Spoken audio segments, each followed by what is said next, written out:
إلا ما جعلته سهلا وأنت تجعل الحزن إذا شئت سهلا. السلام علیکم ورحمۃ اللہ وبرکاتہ۔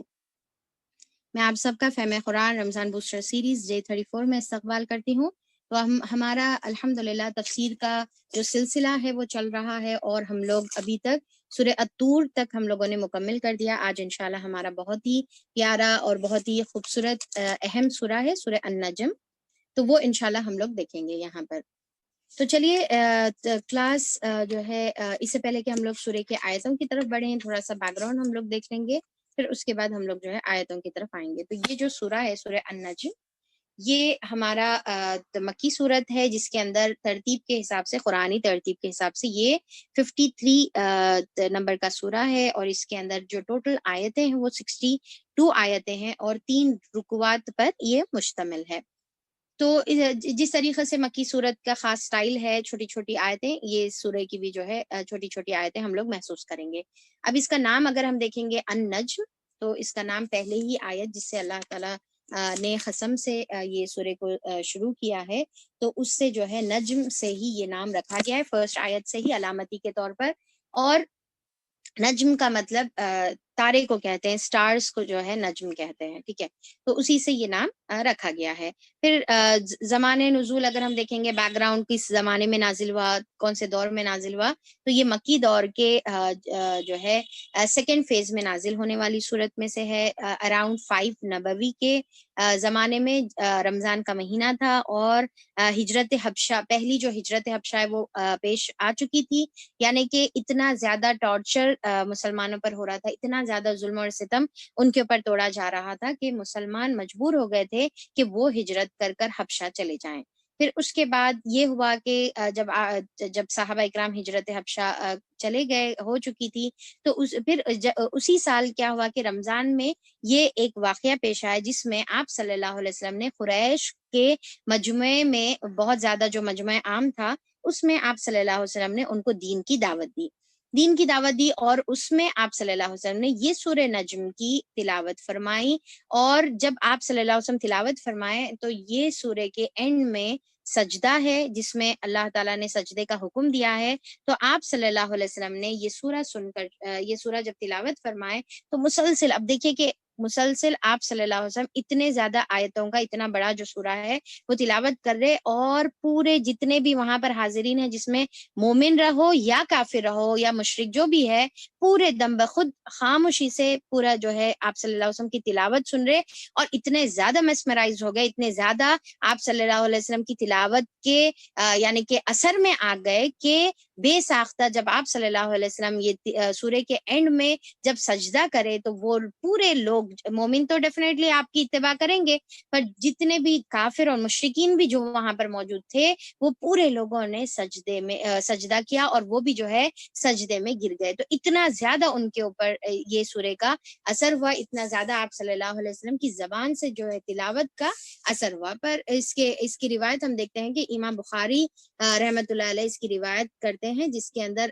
بتایا جاتا ہے کہ حضرت عبداللہ بن مسعود رضی اللہ عنہ سے روایت ہے کہ سب سے پہلی سورت جس میں سجدہ نازل ہوا وہ سورہ النجم ہے۔ انہوں نے بیان کیا کہ نبی کریم صلی اللہ علیہ وسلم نے سجدہ کیا، اور آپ کے پیچھے دیگر سب لوگ نے بھی سجدہ کیا، سوائے ایک شخص کے کہ میں نے دیکھا کہ اس نے مٹھی کی ایک جو ہے مٹی کی ایک مٹھی لی اور اس پر سجدہ کیا، یعنی کہ اپنے ہاتھ میں ایک مٹھی بھر جو ہے مٹی اس نے لی، اور اس کے اوپر ہی جو ہے سجدہ کر کے اپنی پیشانی پر جو ہے وہ مٹی لگا لی۔ پھر بعد میں نے دیکھا کہ وہ حالت کفر میں مارا گیا، اور وہ امیہ بن خلف تھا، ٹھیک ہے۔ تو یہ جو امیہ بن جو خلف تھا، بلال رضی اللہ عنہ کا جو سردار تھا اور آپ کو ٹارچر کرتا تھا، یہ وہی شخص ہے۔ تو اس نے یہ حرکت کی، باقی کے تمام لوگوں نے آپ صلی اللہ علیہ وسلم کے سامنے سجدے میں آپ صلی اللہ علیہ وسلم کے ساتھ سجدے میں گر گئے۔ تو یہ اتنا زیادہ یہ سورہ کا تمام لوگوں کے اوپر اثر ہوا۔ تو یہ سورہ کا خاص بات کیا ہے، یہ سورہ کی خاص بات اگر ہم لوگ دیکھیں گے تو یہ پہلا سورہ ہے جو اوپنلی کیا گیا. یعنی کہ تمام اتنے بڑے مجموعے میں جو ہے یہ سورہ کی خاصیت یا یونیک پوائنٹ یہ ہے کہ اس کو پورے بڑے سے مجموعے میں یعنی کہ مشرکین کے اور قریش کے عام مجموعے میں اس کو اوپنلی آپ صلی اللہ علیہ وسلم پورے سورے کو ریسائٹ کرے. دوسرا یہ پہلی مقام ہے جہاں پر اللہ تعالیٰ نے سجدے کا حکم دیا. یعنی کہ اب اگر ہم قرآن کی ترتیب کے حساب سے دیکھیں گے تو ہمارا پہلا سجدہ جو ہے سورہ آراف میں آتا ہے، پر اگر ہم یہاں پر ریولیشن کے حساب سے دیکھیں گے تو سب سے پہلا سجدہ سورہ النجم میں اللہ تعالیٰ نے رکھا ہے. اور پھر اس کے اندر یہ سورہ النجم کی ایک خاص بات یہ ہے کہ اس کے شروعات میں معراج کا جو واقعہ ہے اس کے بارے میں کچھ ذکر ہم کو ملتا ہے. آپ جبرائیل علیہ السلام کو دیکھنے کا جو ہے ذکر ہم کو یہاں پر ملتا ہے. اس سے پہلے ہم لوگ سورہ بنی اسرائیل میں، آپ لوگوں کو یاد ہوگا سورہ بنی اسرائیل میں اسرا کا جو ہے ہم لوگوں نے ذکر دیکھا تھا، جس میں اللہ تعالیٰ بتائے نا کہ اللہ تعالیٰ کی تعریف ہے جس نے اپنے بندے کو راتوں رات جو ہے مسجد حرام سے مسجد اقصیٰ کی طرف جو ہے اللہ تعالیٰ نے لے کے گئے. مقصد کیا تھا؟ تاکہ جو ہے اللہ تعالیٰ جو ہے آپ صلی اللہ علیہ وسلم کو اپنی نشانیاں بتائے. تو اب یہاں پر وہی چیز کنٹینیو ہو رہی. وہاں پر کیا ہے کہ اسرا کا ذکر تھا، یعنی کہ زمینی جو سفر تھا اس کا ذکر تھا. اب یہ آسمانی سفر یعنی کہ جو معراج ہے اس کا ذکر ہم کو یہاں پر کچھ ملتا ہے. تو انشاءاللہ ہم لوگ یہ خاص چیز ہم انشاءاللہ اس میں دیکھیں گے. پھر اس میں ہائی لائٹنگ آیتیں اگر ہم لوگ دیکھیں گے یا ہائی لائٹس جو ہے یہ سورہ کے، وہ یہ ہے کہ ایک تو سب سے پہلے تو ابھی یہاں آگیا نا اسرا اور معراج کا اس کے اندر ذکر ہے. یہ سب سے ہائی لائٹنگ پوائنٹ ہے سورہ النجم کی جو ہم کو ذہن میں رکھنا ہے. سورہ النجم بولتے ساتھ ہی آپ صلی اللہ علیہ وسلم کا معراج کا واقعہ ہمارے ذہن میں آنا ہے. ٹھیک ہے. اچھا، اس کے اندر ایک تو یہ تو یونیک پوائنٹ میں ہم ڈسکس کر لیے. اس کے علاوہ یہاں پر جو آیت نمبر 3 ہے اس کو ایڈ کر دیجئے اگر اف پاسبل اس کے اندر پی پی ٹی میں. تو آیت نمبر 3 اور 4 جو ہے یہ بہت ہی اہم آیت ہے، جس کے اندر یہ ہے کہ وما ينطق عن الهوى ان هو الا وحی یوحى، کہ آپ صلی اللہ علیہ وسلم اپنی مرضی سے کوئی بات نہیں بتاتے الا یہ کہ آپ کے اوپر وحی کی جاتی ہے. صرف وحی کی بات آپ صلی اللہ علیہ وسلم بتاتے ہیں، اپنی مرضی سے اپنے دل سے جو ہے بات نہیں بتاتے. تو یہ بہت ہی امپورٹنٹ آیت ہے یہ سورہ النجم کی آیت نمبر 3 اور 4. اس کے بعد آیت نمبر 28 جس کے اندر ذکر ہے کہ جو زن ہوتا ہے یعنی کہ جو انسان کا سوچ ہوتی ہے وہ حق کے موافق نہیں رہتی. حق ہمیشہ الگ ہوتا ہے، گمان ہمیشہ زن الگ ہوتا ہے. تو اس کا ذکر دیکھیں گے. پھر آیت نمبر 32 میں اللہ تعالیٰ کبائر سے، جو مومن ہیں وہ کبیرہ گناہوں سے بچتے ہیں، اپنے آپ کو بچا کر رکھتے ہیں. اور پھر آیت نمبر 32 ہی میں ہم ذکر دیکھیں گے کہ اللہ تعالیٰ جو ہے واسع المغفرہ ہے، اللہ کی مغفرت بہت زیادہ وسیع ہے. ٹھیک ہے. پھر آیت نمبر 38 میں اللہ تعالیٰ بولے لا تزر وازرۃ وزر اخری، کہ کوئی بوجھ اٹھانے والا کسی کا بوجھ نہیں اٹھائے گا. تو اس کا ذکر ہم کو ملتا ہے. پھر اس کے بعد جو ہے بہت ہی پیاری اور خوبصورت آیت ہے ہماری آیت نمبر جو ہے 30 کون سی ہے بھائی اپنی، ہاں آیت نمبر 39، جس کے اندر جو ہے اللہ تعالیٰ فرماتے کہ الیس للانسان الا ما سعی، کہ انسان کے لیے صرف وہ ہے جس کی اس نے کوشش کی ہے. اب اس کے بارے میں ہم لوگ کافی ڈسکس کرتے ہیں نا کوشش کے بارے میں، جدوجہد کے بارے میں. تو اور پھر اللہ تعالیٰ آیت نمبر 40 میں فرماتے کہ وَأَنَّ سَعْيَهُ سَوْفَ يُرَىٰ، کہ اور اللہ انسان کو وہی ملے گا جس کی اس نے کوشش کی ہے، ان قریب وہ اپنی کوشش کو دیکھ لے گا. تو یہ بہت ہی اہم آیتیں تھے. اور لاسٹ حصے میں آیت نمبر ہمارا جو ہے 39 اور 40 میں قیامت میں انسان کی ہاں صحیح دیکھی جائے گی. یہ ہو گیا. آیت نمبر 43 سے 49 میں توحید کے سینٹنسز ہے، بہت ہی خوبصورت ایک یونیک انداز میں یہاں پر ذکر ہم کو ملیں گا. اس سے پہلے سورہ طور میں بھی ہم لوگ دیکھیں نا، جہاں پر اللہ تعالیٰ سے سوالات کرتے گئے، بار بار توحید کے کوشچنز کیے گئے وہاں پر کہ کیا تم خود پیدا کر لیے اپنے آپ کو، یا زمین آسمان کو تم خود پیدا کر لیے، کون ہے تمہارا. یہ سوالات جو ہے سورہ الطور میں کچھ ایک ڈیفرنٹ یونیک سٹائل میں ہم کو ملے. اب یہاں پر سورہ النجم میں بھی ہم کیا ہے سوالات کی شکل میں نہیں ہے بلکہ بہت ہی پیارے سینٹنسز ہے کہ اللہ تعالیٰ ہی ہے جو انسان کو کیا ہے ہر چیز عطا کرتا ہے، ہنساتا ہے، رلاتا ہے، ساری چیزیں اس کے اندر ہم دیکھیں گے. تو یہ بہت ہی پیارے توحید کے سینٹنسز ہم کو یہاں پر ملیں گے. اچھا، پھر اس کے بعد اگر ہم یہ سورہ کو ڈیوائڈ کریں گے تو جیسا ہم دیکھ رہے ہیں نا کہ یہ سورہ کتنے آیتوں پر مشتمل ہے، 62 آیتوں پر مشتمل ہے. تو آیتیں بہت زیادہ ہیں. ٹھیک ہے. آیتیں اچھے خاصے جو ہے زیادہ ہے، پر کیا ہے بہت ہی چھوٹے چھوٹے ہیں. اور پھر اس کے علاوہ کیا ہے کہ یہ جو آخری جو صورتیں ہیں اس کے اندر تھیم جو ہے بہت جلدی جلدی چینج ہوتے جاتی، یعنی کہ ٹاپکس جو ہے بہت جلدی جلدی چینج ہوتے جاتے، ایک ٹاپک چلتے رہتی پھر اس کے اندر جو ہے ہم دیکھتے کہ ایک کے بعد ایک جیسا ہوتا نا اپنے کیا ہے کہ آخرت کا بھی ذکر چل رہا، پھر تھوڑا سا رسالت، پھر تھوڑی سی توحید، یہ تمام ذکر ہم اس کے اندر دیکھیں گے. تو یہاں پر ہم اس کو کیا کریں گے کہ یہ جو سورہ ہے اس کو ہم 6 حصوں میں ڈیوائڈ کریں گے. ٹھیک ہے، پہلا حصہ میں جو آیت نمبر 1 سے آیت نمبر 18 تک ہے، ٹھیک ہے، آیت نمبر 1 سے آیت نمبر 18 تک، اس کے اندر ہم معراج کا جو ذکر ابھی ہم دیکھے، معراج کا ذکر ہم کو اس کے اندر ملیں گا. پھر اس کے علاوہ آیت نمبر 19 سے 25 تک جو باطل معبود جو مشرکین مکہ اپنے لیے بنائے ہوئے تھے ان کا ذکر، لات، عزا، منات اور فرشتوں کو جو دیوی اللہ کی بیٹیاں اور دیویاں دیوتائیں بنائے تھے تو اس کا ذکر یہاں پر ملیں گا. پھر اس کے بعد آیت نمبر 26 سے 28 تک جو ہے 26 سے 28 تک پارٹ 2 میں ہی آئے گا، جس کے اندر جو ہے فرشتوں کو اللہ کی بیٹیاں بنا لیے.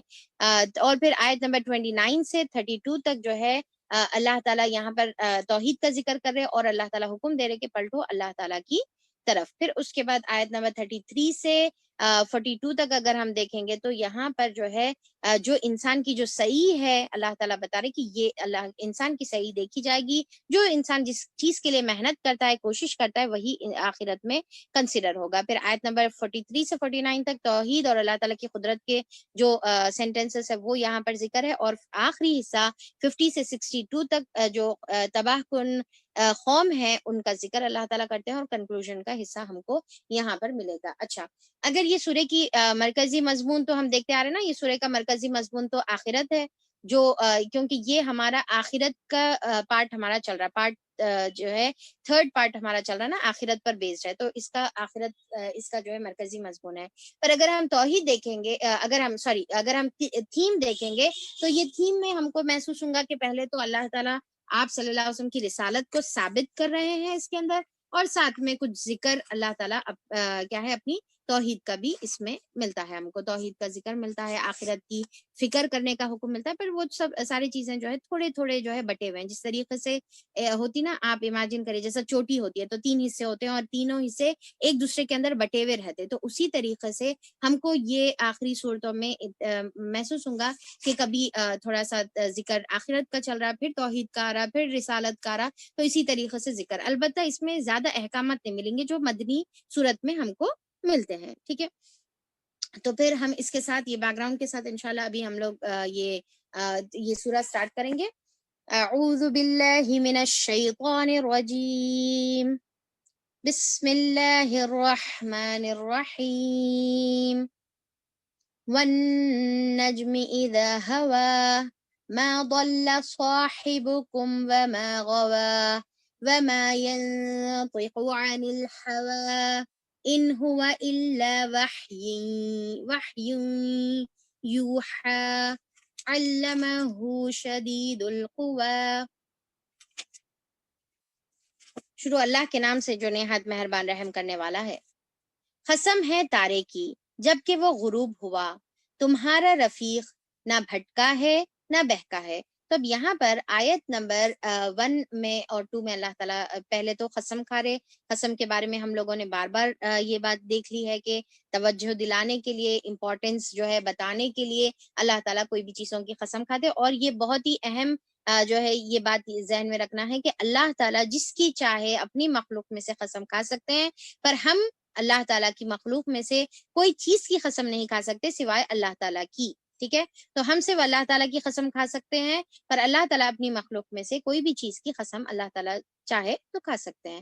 تو اللہ تعالیٰ کس کی قسم کھا رہے؟ یہاں پر جو ہے سٹارز کی اللہ تعالیٰ قسم کھا رہے، جو کاؤنٹلیس جو سٹارز ہیں ہم جو دیکھتے ہیں، تو یہ تمام سٹارز اور گیلیکسیز جو مل کر گیلیکسیز بنتے ہیں، یہ تمام سٹارز کی جو ہے اس کی اللہ تعالیٰ جو ہے قسم کھا رہے ہیں. اور اللہ تعالیٰ یہ بتا رہے کہ تمہارا جو صاحب ہے، صاحب کا مطلب کیا ہے؟ دوست کو کہتے ہیں نا، ساتھی کو کہتے ہیں. تو اللہ تعالیٰ بتا رہے کہ یہ جو تمہارا ساتھی ہے، یعنی کہ آپ صلی اللہ علیہ وسلم کی طرف مخاطب ہیں اللہ تعالیٰ، اور اللہ تعالیٰ یہ بول رہے کہ یہ جو تمہارا ساتھی ہے جس کے ساتھ تم 40 سال رہ چکے ہو، اس کو تم اپنے زبان سے ہی امین اور صادق کا جو ہے اقرار کر چکے ہو، جس کی دن اور رات تمہارے سامنے ہے، اس کی عادت، اس کے اخلاق، اس کی مزاج تمہارے سامنے ہے، تو تم اس کے بارے میں تم یہ سمجھ رہے کہ انہیں بہک گیا ہے؟ نہیں، بلکہ تمہارا صاحب جو ہے بہکاوا نہیں ہے۔ اللہ تعالیٰ اس کی خود اللہ تعالیٰ یہاں پر دلیل دے رہے ہیں، اور اللہ تعالیٰ بتا رہے کہ تمہارا رفیق جس کو تم جو ہے بچپن سے تم لوگوں نے دیکھا ہے وہ نہیں بہکا۔ ٹھیک ہے، یہ جو باتیں آپ صلی اللہ علیہ وسلم عالم بالا کی باتیں بتا رہے ہیں،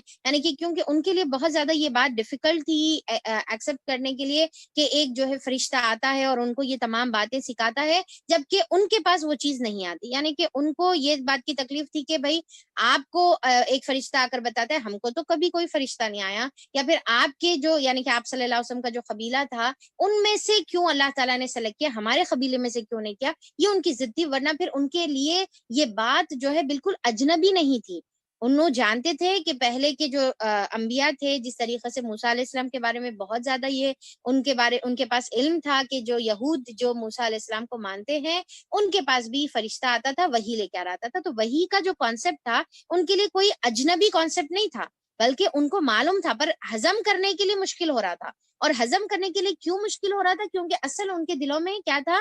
بغض تھا، دلوں میں اناد تھا، وہ وجہ سے ہضم نہیں کر رہے تھے۔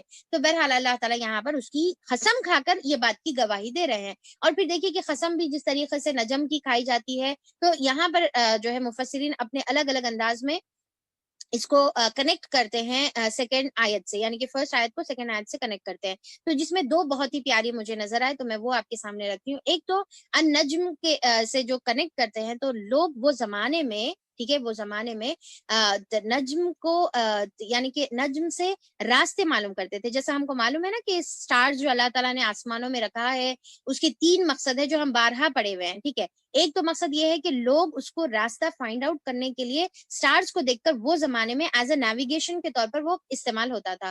پھر دوسرا کیا ہے؟ زینت کے لیے اللہ تعالیٰ نے رکھا ہے، اور تیسرا شیاطین کو مار بھگانے کے لیے رکھا۔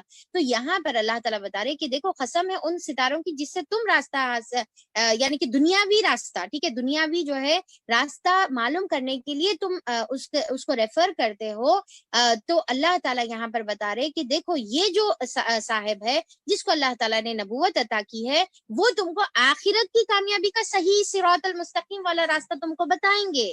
تو اللہ تعالیٰ اسی لیے جو ہے نجم کی قسم کھائے ہیں۔ اور دوسرا یہاں پر اذا ہوا سے جو مراد ہے، یعنی کہ جو ڈوب جاتا ہے، تو اللہ تعالیٰ بتا رہے کہ دیکھو یہ جو سٹارز ہے جس سے تم راستہ فائنڈ آؤٹ کرتے، وہ تو دن کے ٹائم پر ڈوب جاتا ہے، وہ تو دن کے ٹائم پر جو ہے غائب ہو جاتا ہے سورج کی روشنی کے اندر، پر اللہ تعالیٰ نے جو آپ صلی اللہ علیہ وسلم کو جو نبوت بخشا ہے، وہ نبوت پورے کے پورا اللہ تعالیٰ کی طرف سے حکمت پر مبنی ہے، اور اس طریقے سے ہے جیسا سراجم منیرہ ہے۔ سراج کا مطلب کیا ہے؟ سورج کو کہتے ہیں، برائٹ چمکتا ہوا سورج، جس کے آنے سے تمام اندھیرے دور ہو جاتے، جس کے آنے سے کیا ہوتا ہے؟ تمام جو اندھیرے ہوتے ہیں وہ دور ہو جاتے ہیں۔ تو اللہ تعالیٰ بتا رہے کہ دیکھو تم جو راستہ فائنڈ آؤٹ کرنے کے لیے جو سٹارز کو ریفر کر رہے، وہ تو ایک ٹائم پر ایک پوائنٹ پر ڈوب جاتے ہیں، پر نبی کریم صلی اللہ علیہ وسلم کی جو تعلیمات ہے وہ اتنے حق پر اور اتنے روشن جو ہے تعلیمات پر مبنی ہے، سراجم منیرہ کی طور پر، اور ہمیشہ برائٹ چمکتے ہوئے طور پر، کہ یہ والا کبھی نہیں غروب ہوگا، یہ والا کبھی نہیں ڈوبے گا،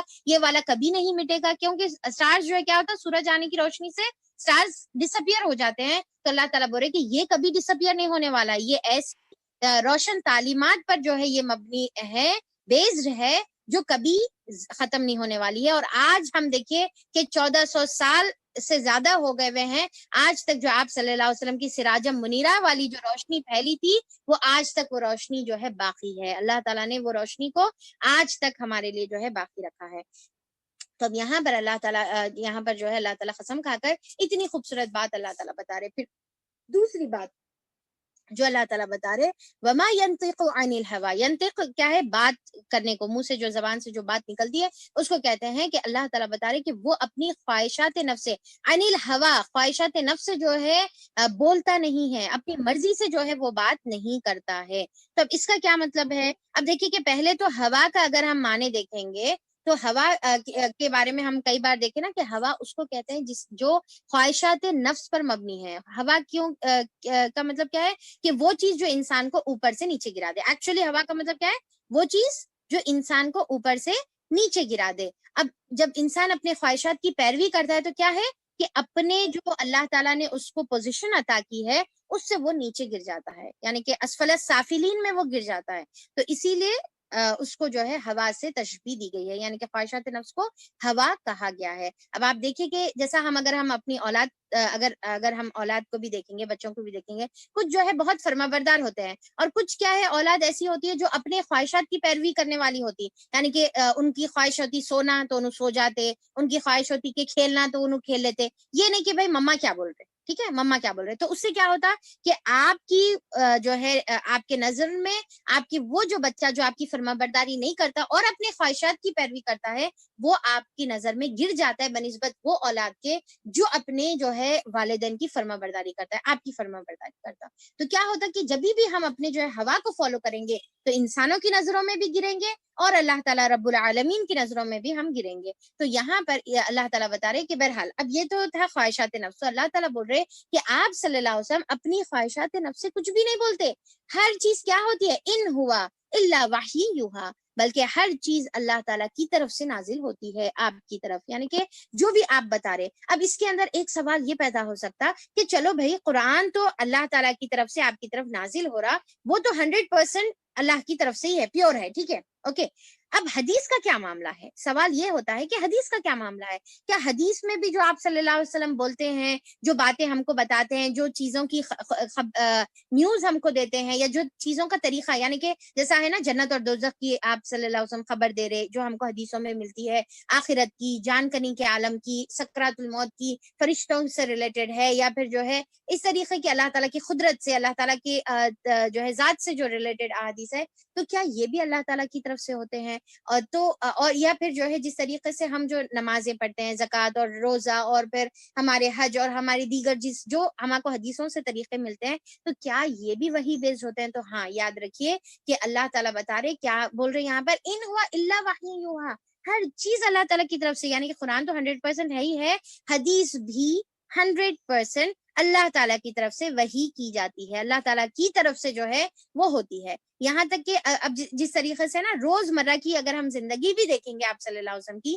تو سونے کا طریقہ, کھانے کا طریقہ, اٹھنے کا طریقہ, اپنے جو ہے ازواجی تعلقات کا جو ہے طریقہ, کفن اور تدفین کا طریقہ, یہ ساری باتیں جو آپ صلی اللہ علیہ وسلم نے ہم کو گائیڈ کی ہے کہ اس طریقے سے کھانا ہے, ایسا سونا ہے, ایسا پہننا ہے, یہ لباس جو ہے اختیار کرنا ہے, یہ بھی وہی بیسڈ ہوتا ہے. یہ بھی یہ نہیں کہ اللہ آپ صلی اللہ علیہ وسلم اپنی مرضی سے, یعنی کہ آپ صلی اللہ علیہ وسلم کو ایکچولی ایسا پسند تھا کہ رائٹ سائڈ سو کر جو ہے ہاتھ ایسا رکھ لینا, آپ کو پسند تھا تو لہٰذا آپ نے ہم کو اس کے بارے میں حکم دیا. نہیں, ایسا نہیں ہے, بلکہ اللہ تعالیٰ نے بتایا کہ دیکھو اس طریقے سے آپ کو کرنا ہے, یہ آپ کے ڈوز ہے اور یہ آپ کے ڈونٹس ہے. تو آپ صلی اللہ علیہ وسلم نے ہم کو روزمرہ زندگی سے متعلق بھی گائیڈنس جو دی ہے وہ بھی 100% آپ اللہ تعالیٰ کی طرف سے آپ کو وہی سے بتایا گیا ہے, ٹھیک ہے, یہ ہے. پھر دوسرا یہ ہے نا کہ کچھ چیزوں میں آپ صلی اللہ علیہ وسلم مشورہ بھی کرتے تھے لوگوں سے کہ بھائی یہ کیسا کریں گے, وہ کیسا کریں گے. تو اس میں یہ ہوتا تھا کہ جب آپ مشورہ کرتے تھے, کچھ جو ہے کنکلوژن پر پہنچتے تھے, تو اگر وہ صحیح ہوتا تھا اللہ تعالیٰ کے نزدیک تو اللہ تعالیٰ اس کی اجازت دے دیتے تھے, اور اگر اس کے اندر کوئی کمی پیشی ہوتی تو فوری جو ہے اللہ تعالیٰ اس کے متعلق جو ہے وہی نازل کر دیتے تھے. اب پھر بعض وقت ایسا بھی ہوتا تھا کہ آپ صلی اللہ علیہ وسلم کے پاس وہ بات کا علم نہیں ہوتا تھا اور لوگ آ کر سوال کرتے تھے, تو اب اس میں یہ ہوتا تھا کہ آپ صلی اللہ علیہ وسلم جب بھی کوئی سوال کرتے تھے تو اپنے پریویس علم کے بیسس پر آپ اس کا جواب دے دیتے تھے. پر اگر وہ جواب صحیح نہیں ہوتا تھا یا وہ جواب آپ صلی اللہ علیہ وسلم کو نہیں معلوم رہتا تھا, تو پھر اللہ تعالیٰ وہی نازل کرتے تھے. جیسے سورہ یوسف کے بیک گراؤنڈ میں ہم لوگ دیکھے تھے نا کہ کچھ آ کر سوالات کرے, یا سورہ کہف کے بارے میں جو ہے ہم دیکھتے ہیں کہ سورہ کہف سے ریلیٹڈ جو ہے کچھ چیزوں کا سوال ہوا, یا پھر جو ہے ہم آگے انشاءاللہ سورہ مجادلہ پڑھنے والے ہیں جس میں جو ہے ایک عورت آ کر آپ صلی اللہ علیہ وسلم کو اپنے ہسبینڈ سے ریلیٹڈ کمپلین کرتی ہے, تو اس کے متعلق تو جو آپ کو علم نہیں ہوتا تھا تو اس کی ریلیٹڈ جو ہے اللہ تعالیٰ آپ کو وحی سے بتا دیتے تھے, پھر آپ اس کے حساب سے آپ لوگوں کو کنوے کرتے تھے. اور دوسرا یہ ہے کہ اگر آپ صلی اللہ علیہ وسلم کوئی بات بتا دیتے تھے اپنے پریویس علم کی بیسس پر, تو پھر اگر وہ صحیح ہوتا تو پھر اس کو اوکے کیا جاتا تھا, اور اگر اس کے اندر کوئی چینجز ہوتے تھے تو آپ صلی اللہ علیہ وسلم کو کریکٹ کر دیا جاتا تھا. جیسا فار ایگزامپل ایک شخص جو ہے آپ صلی اللہ علیہ وسلم کے پاس آتا ہے اور پوچھتا ہے کہ اے اللہ کے رسول, اگر میں اللہ تعالیٰ کی راہ میں جنگ اور جہاد کروں اور اپنی جان اور مال اس کے اندر لگاؤں اور میں شہید ہو جاؤں اس کے اندر, یعنی کہ اپنی جان دے دوں اس کے اندر, تو کیا میں جنتی ہو جاؤں گا؟ کیا مجھے جنت مطلب گارنٹیڈ ہے؟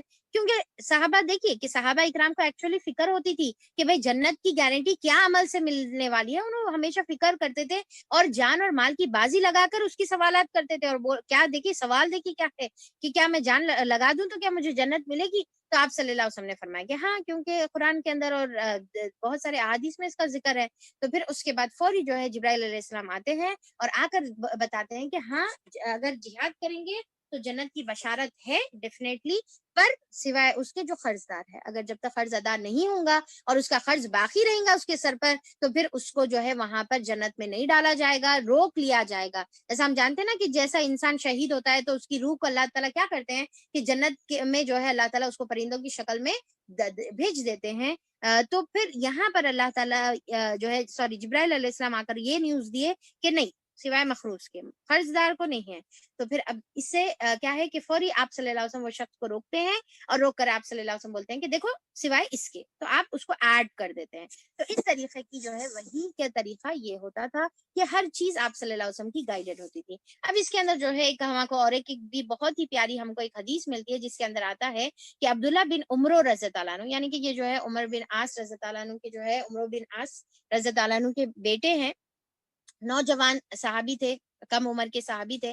تو یہ جو ہے عبداللہ بن عمرو رضی اللہ عنہ کیا کرتے تھے کہ رسول صلی اللہ علیہ وسلم سے ہر ایک بات جو آپ صلی اللہ علیہ وسلم بولتے تھے نا, ہر سنی ہوئی بات کو کیا کرتے تھے, لکھ لیا کرتے تھے تاکہ اس کو حفظ کر سکے, اس کو جو ہے اپنے ذہن میں جو ہے حفظ کر سکے, اس لیے آپ صلی اللہ علیہ وسلم کی ہر بات لکھ لیتے تھے. اب اس میں جو تھوڑے کچھ صحابہ تھے قریش کے, تو وہ لوگ یہ بتائے کہ وہ لوگ کیا کرے کہ عبداللہ بن عمرو رضی اللہ عنہ کو روک دیے اور بولے کہ تم رسول صلی اللہ علیہ وسلم سے سننے والی ہر بات لکھ لیتے ہو, حالانکہ رسول صلی اللہ علیہ وسلم تو بشر ہے. اب دیکھیے کہ صحابہ اکرام کا جو عقیدہ تھا رسول صلی اللہ علیہ وسلم کی طرف, وہ کیسا تھا کہ جب رسول صلی اللہ علیہ وسلم آواز لگا رہے تو لبیک کہہ کر اپنی جان کی پرواہ کرے بغیر حاضر ہو رہے. پر یہ بالکل کانسیپٹ کلیئر تھا کہ آپ صلی اللہ علیہ وسلم بشر ہیں, یعنی کہ وہ صحابہ اکرام کا جو عقیدہ تھا آپ صلی اللہ علیہ وسلم کے متعلق کیا ہے, بشر ہیں. ٹھیک ہے, تو بہرحال تو اب یہاں پر جو ہے وہ صحابی کیا بتا رہے, عمرو بن عاص عبداللہ بن عمرو رضی اللہ عنہ نوجوان صحابی کو کہ ہر بات مت لکھ لو, دیکھو کہ آپ صلی اللہ علیہ وسلم بشر ہے, آپ کبھی ناراضی کے عالم میں ہوتے ہیں, کبھی آپ جو ہے ایسی ان جنرل گفتگو جو ہے فرماتے ہیں. ٹھیک ہے, ایسی ان جنرل جو ہے آپ کا باتیں ہوتی ہیں, کبھی ناراض ہوتے ہیں, کبھی غصے میں ہوتے ہیں, کبھی خوشی کے حالت میں ہوتے ہیں, رائٹ. تو کبھی خوشی کے حالت میں پس میں لکھنے سے رک گیا. تو اب جب بڑے لوگ نصیحت کرے تو وہ جو عبداللہ بن عمرو رضی اللہ عنہ تھے, انہوں کیا کرے, لکھنے سے رک گئے. اور رکنے کے بعد پھر آپ صلی اللہ علیہ وسلم کی خدمت میں جو ہے حاضر ہو کر اس کا ذکر کرے کہ دیکھو بڑے لوگ جو ہے مجھے اس طریقے کی بات بتاتے ہیں. تو پھر یہاں پر آپ صلی اللہ علیہ وسلم نے فرمایا اکتب, تم ضرور لکھا کرو, فوالذی نفسی بیدیہ ما خرج منی الا حق.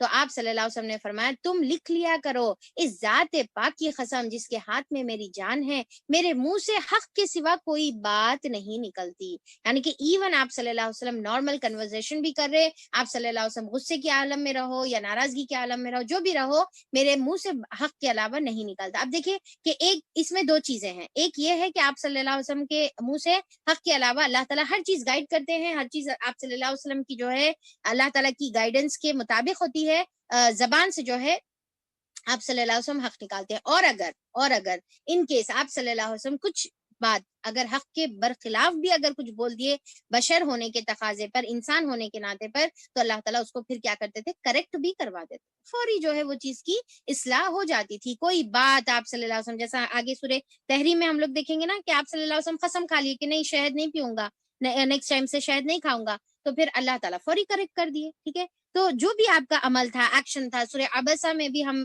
دیکھیں گے آگے کہ آپ کا ایکشن پہ فوری آپ صلی اللہ علیہ وسلم کو روک دیا گیا. تو ہر چیز اللہ تعالیٰ کی طرف سے. یہاں پر ان کنکلوژن یہ حدیث سے سمجھ میں آتا ہے اور یہ آیت سے ہم کو سمجھ میں آتا ہے کہ آپ صلی اللہ علیہ وسلم کی ہر بات گائیڈڈ ہوتی تھی. اور یہ حدیث سے ہم کو ایک بات یہ بھی ملتی ہے، یہ جو ہے حدیث ہے جو ابو داؤد کی حدیث ہے، جو میں ابھی آپ لوگوں کے سامنے جو ہے سوری مسند احمد اور ابو داؤد دونوں کی بھی حدیث ہے، جو عبداللہ بن عمر رضی اللہ عنہ کی ابھی میں حدیث آپ کے سامنے پڑھی. اچھا، اس سے امپورٹنٹ بات یہ معلوم ہوتی ہے کہ اکثر لوگ یہ سمجھتے ہیں کہ آپ صلی اللہ علیہ وسلم کی زمانے میں جو ہے نا قرآن نہیں لکھے گیا، اور آپ صلی اللہ علیہ وسلم کی زمانے میں حدیث نہیں لکھے گئی. یہ ایک غلط کانسیپٹ ہمارے ذہنوں میں ہے. اب وہ سنتے نا اپن اکثر یہ بات جو ہے بہت زیادہ مشہور ہے نا کہ کس میں اپنے جو ہے عثمان رضی اللہ عنہ کے زمانے میں جو ہے صحیفہ عثمانی بنی، اور پھر اس کو جو ہے ڈسٹریبیوٹ کیا گیا ٹیکسٹ جو ہے، یعنی کہ ایک جو ہے کمپائل فارم میں جو ہے عثمان رضی اللہ عنہ کے زمانے میں بنی. تو اس میں کیا سمجھتے لوگ کہ آپ صلی اللہ علیہ وسلم کے بعد پھر ابو بکر رضی اللہ عنہ کے زمانے کے 2 سال کی یعنی کہ آپ کی خلافت کے بعد، پھر عمر رضی اللہ عنہ کی 10 سال کی خلافت کے بعد، پھر عثمان رضی اللہ عنہ کی خلافت میں شاید قرآن لکھی گئی. ٹھیک ہے، یا پھر جو ہے جب جو ہے حدیث کا کمپائلیشن جب جو ہے شروع ہوا، حدیث کو جمع کرنا جب، نہیں، یہ غلط بات ہے. ٹھیک ہے، یہ بات بہت ہی غلط کانسیپٹ ہے. آپ صلی اللہ علیہ وسلم کے ہی زمانے میں کاتب وحی ہوا کرتے تھے، جو آپ صلی اللہ علیہ وسلم جیسا وحی آتی تھی تو صحابہ کو جو ہے لکھاتے تھے. اب دیکھیے آپ صلی اللہ علیہ وسلم اتنے فکر مند تھے، جو ہم سورہ قیامہ میں انشاءاللہ ہم لوگ آگے دیکھیں گے کہ آپ صلی اللہ علیہ وسلم نا جلدی جلدی جو ہے پڑھتے تھے. ٹھیک ہے، تو اللہ تعالیٰ روک رہے نہیں آپ کو اتنا جلدی کرنے کی ضرورت نہیں ہے. اللہ تعالیٰ آپ کو سکھا دیں گے، پڑھا دیں گے، اس کی جو ہے بات بھی جو ہے آپ کو سمجھا دیں گے، سب اللہ تعالیٰ کر دیں گے. آپ کو فکر کرنے تو آپ بہت وریڈ رہتے تھے کہ کہیں اللہ تعالیٰ کی طرف سے آئی ہوئی کوئی ایک سینٹینس، ایک ورڈ بھی جو ہے میں مس نہ کر دوں. تو پھر ایک تو آپ صلی اللہ علیہ وسلم کو اللہ تعالیٰ یہ گارنٹی دے رہے کہ آپ ایک لفظ نہیں بھولیں گے سوائے اس کے جو اللہ تعالیٰ خود بھلانا چاہے، جو اللہ تعالیٰ قرآن سے ڈیلیٹ کرنا چاہ رہے ہیں نا، جیسا جو باتیں ہم یعنی کہ منسوخ جو ہوتی ہیں باتیں، تو اس کے علاوہ کوئی بات آپ صلی اللہ علیہ وسلم نہیں بھولیں گے، اللہ تعالیٰ کی طرف سے گارنٹی.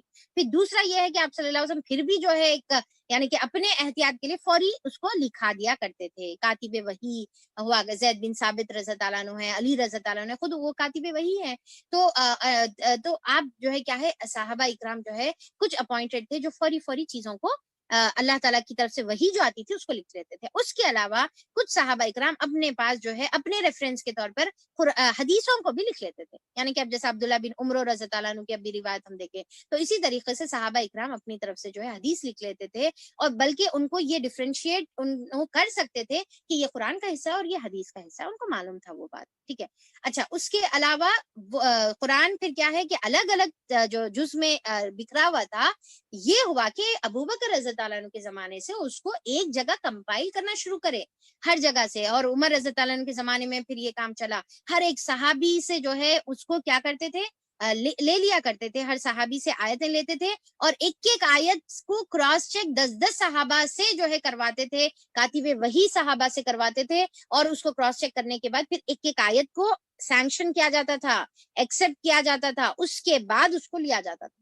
کیونکہ آپ صلی اللہ علیہ وسلم کے زمانے میں ہی کئی صحابہ اکرام تھے جو آلریڈی حفاظ تھے، حافظ تھے. اس کے بعد اس کو کمپائل کر کے کمپائلیشن اس کا شروع ہو گیا. پھر آہستہ آہستہ آہستہ جو ہے عمر رضی اللہ عنہ کے زمانے میں ہی یہ جو ہے آلموسٹ جو ہے تکمیل پر پہنچ گیا. اس کے بعد عثمان رضی اللہ عنہ کے زمانے میں اس کے کاپیز بن کے اس کو جو ہے ڈسٹریبیوٹ کیا گیا. عثمان رضی اللہ عنہ کے زمانے میں دوسرے تمام جو سینٹرز تھے اسلام کے، وہ تمام جو ہے کوفہ، ایران اور پھر مصر اور الگ الگ جگہوں پر اس کو بھیجا گیا. ٹھیک ہے، اس کے اور پھر اس کی جو مین جو کاپی تھی وہ اس کو عمر رضی اللہ عنہ کی جو بیٹی تھی بیٹی صاحبہ ہمارے جو ہے امہات المومنین حفصہ رضی اللہ عنہ، ان کے پاس جو ہے رکھا گیا. تو یہ ساری چیزیں جو ہے کیا ہے، باطل بہت زیادہ آج جو ہے کوشش کر رہا ہے اس کو ثابت کرنے کے لیے کہ نعوذ باللہ قرآن کے اندر یعنی کہ ڈاؤٹ ہے، یا پھر جو ہے حدیث کے اندر ڈاؤٹ ہے. حدیث تو سالوں کے بعد لکھی گئی،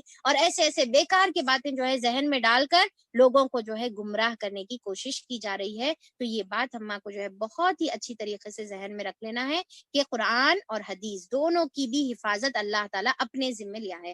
قرآن بھی اللہ تعالیٰ کے ذمہ ہے اس کی حفاظت کرنا، اللہ تعالیٰ قرآن کے اندر جو ہے خود بتا دیے کہ اس کی حفاظت کرنا میرے ذمہ ہے. اور پھر دوسرا جو ہے اللہ تعالیٰ نے جس طریقے سے قرآن کی حفاظت کی ہے اس طریقے سے اللہ تعالیٰ اپنی طرف سے جو ہے حدیث کی بھی حفاظت کرتے ہیں. تو قرآن اور حدیث دونوں کی، کیونکہ اب آپ دیکھیے کہ اگر ان کیس اگر فار ایگزامپل ٹھیک ہے اللہ تعالیٰ صرف قرآن کی اگر جو ہے حفاظت کرنے کی ذمہ داری لیے، حدیث کی اگر نہیں لیں گے، تو پھر آپ دیکھیے کہ قرآن کا جو تفسیر ہے، جو ڈسکرپشن ہے، وہ پورا حدیث ہے.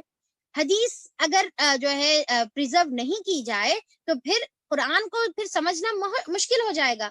تو پھر اسی لیے اللہ تعالیٰ نے حدیث کو بھی، ہاں البتہ قرآن کی طرح حدیث نہیں ہے، جس کی وجہ سے آج بہت زیادہ ضعیف احادیث بھی اس کے اندر مل گئی ہوئی ہیں. پر اللہ تعالیٰ نے ہر زمانے میں ایسے کئی مجدد اسلام کو اللہ تعالیٰ نے بنایا جو ہمیشہ حدیث کو پروٹیکٹ کرتے ہیں. حدیث کو ہمیشہ ایسے محدثین اللہ تعالیٰ پیدا کرے جو ہمیشہ جو ہے حدیث کو وہ زمانے سے آپ صلی اللہ علیہ وسلم کے بعد سے آج تک جو ہے اس کو پروٹیکٹ کیا جا رہا، آج تک اس کو جو ہے پھر صحیح اور ضعیف کو جو ہے الگ الگ کر کے نکالا جا رہا. ضعیف حدیثیں بنی کیسا؟ اب لوگوں کے ذہن میں یہ بھی خیال آتا ہے کہ ضعیف حدیثیں بنی کیسا؟ بھائی آیا کیسا ضعیف حدیثوں کا یا پھر من گھڑت جو ہے باتوں کا جو ہے یعنی کہ کیا بولنا شروعات ہوئی کیسا؟ تو پھر یہاں پر دیکھیے کہ آپ صلی اللہ علیہ وسلم کے زمانے کے بعد صحابہ اکرام کا دور تھا، ٹھیک ہے، اور صحابہ اور تابعین، بہت سارے ریزنز ہیں، اس میں ایک ریزن میں بتا رہی ہوں. بعد میں جو ہے کچھ لوگ ایسے آئے جو جیسا فتح مکہ کے بعد ہی ہم دیکھیں گے کہ کئی لوگ مسلمان ہو گئے، ٹھیک ہے، کئی لوگ جو ہے مسلمان ہو گئے، فورسفلی ہو یا پھر اب کچھ آپشن نہیں دکھ رہا، سب لوگ ہو جا رہے تو ہو گئے. تو اسی لیے جو صحابہ اکرام کا لیول آف ایمان تھا تو وہ لیول آف ایمان بعد کے لوگوں کا نہیں تھا. اس کے بعد پھر کیا ہوا کہ اتنا شر پھیل گیا کہ ایون خلافت کے زمانے میں یعنی کہ دور عثمان رضی اللہ عنہ کے زمانے میں ہی اتنا اختلاف ہوا جو آپ عثمان رضی اللہ عنہ کی شہادت کا بھی ریزن بن گیا، رائٹ. تو پھر وہاں ایسے کمزور ایمان کے یا منافقین ٹائپ کے جو ہے لوگ آ گئے. اب اس کے بعد انہوں صرف اپنے خواہشات کی پیروی کرنا چاہ رہے تھے، اس کے بعد کی پھر اور جنریشن، اس کے بعد کی پھر اور جنریشن. تو یہ کیا کرنا چاہ رہے تھے؟ صرف اپنے خواہشات کی پیروی کرنا چاہ رہے تھے. اب خواہشات کی پیروی کرنے کے لیے کیا کریں؟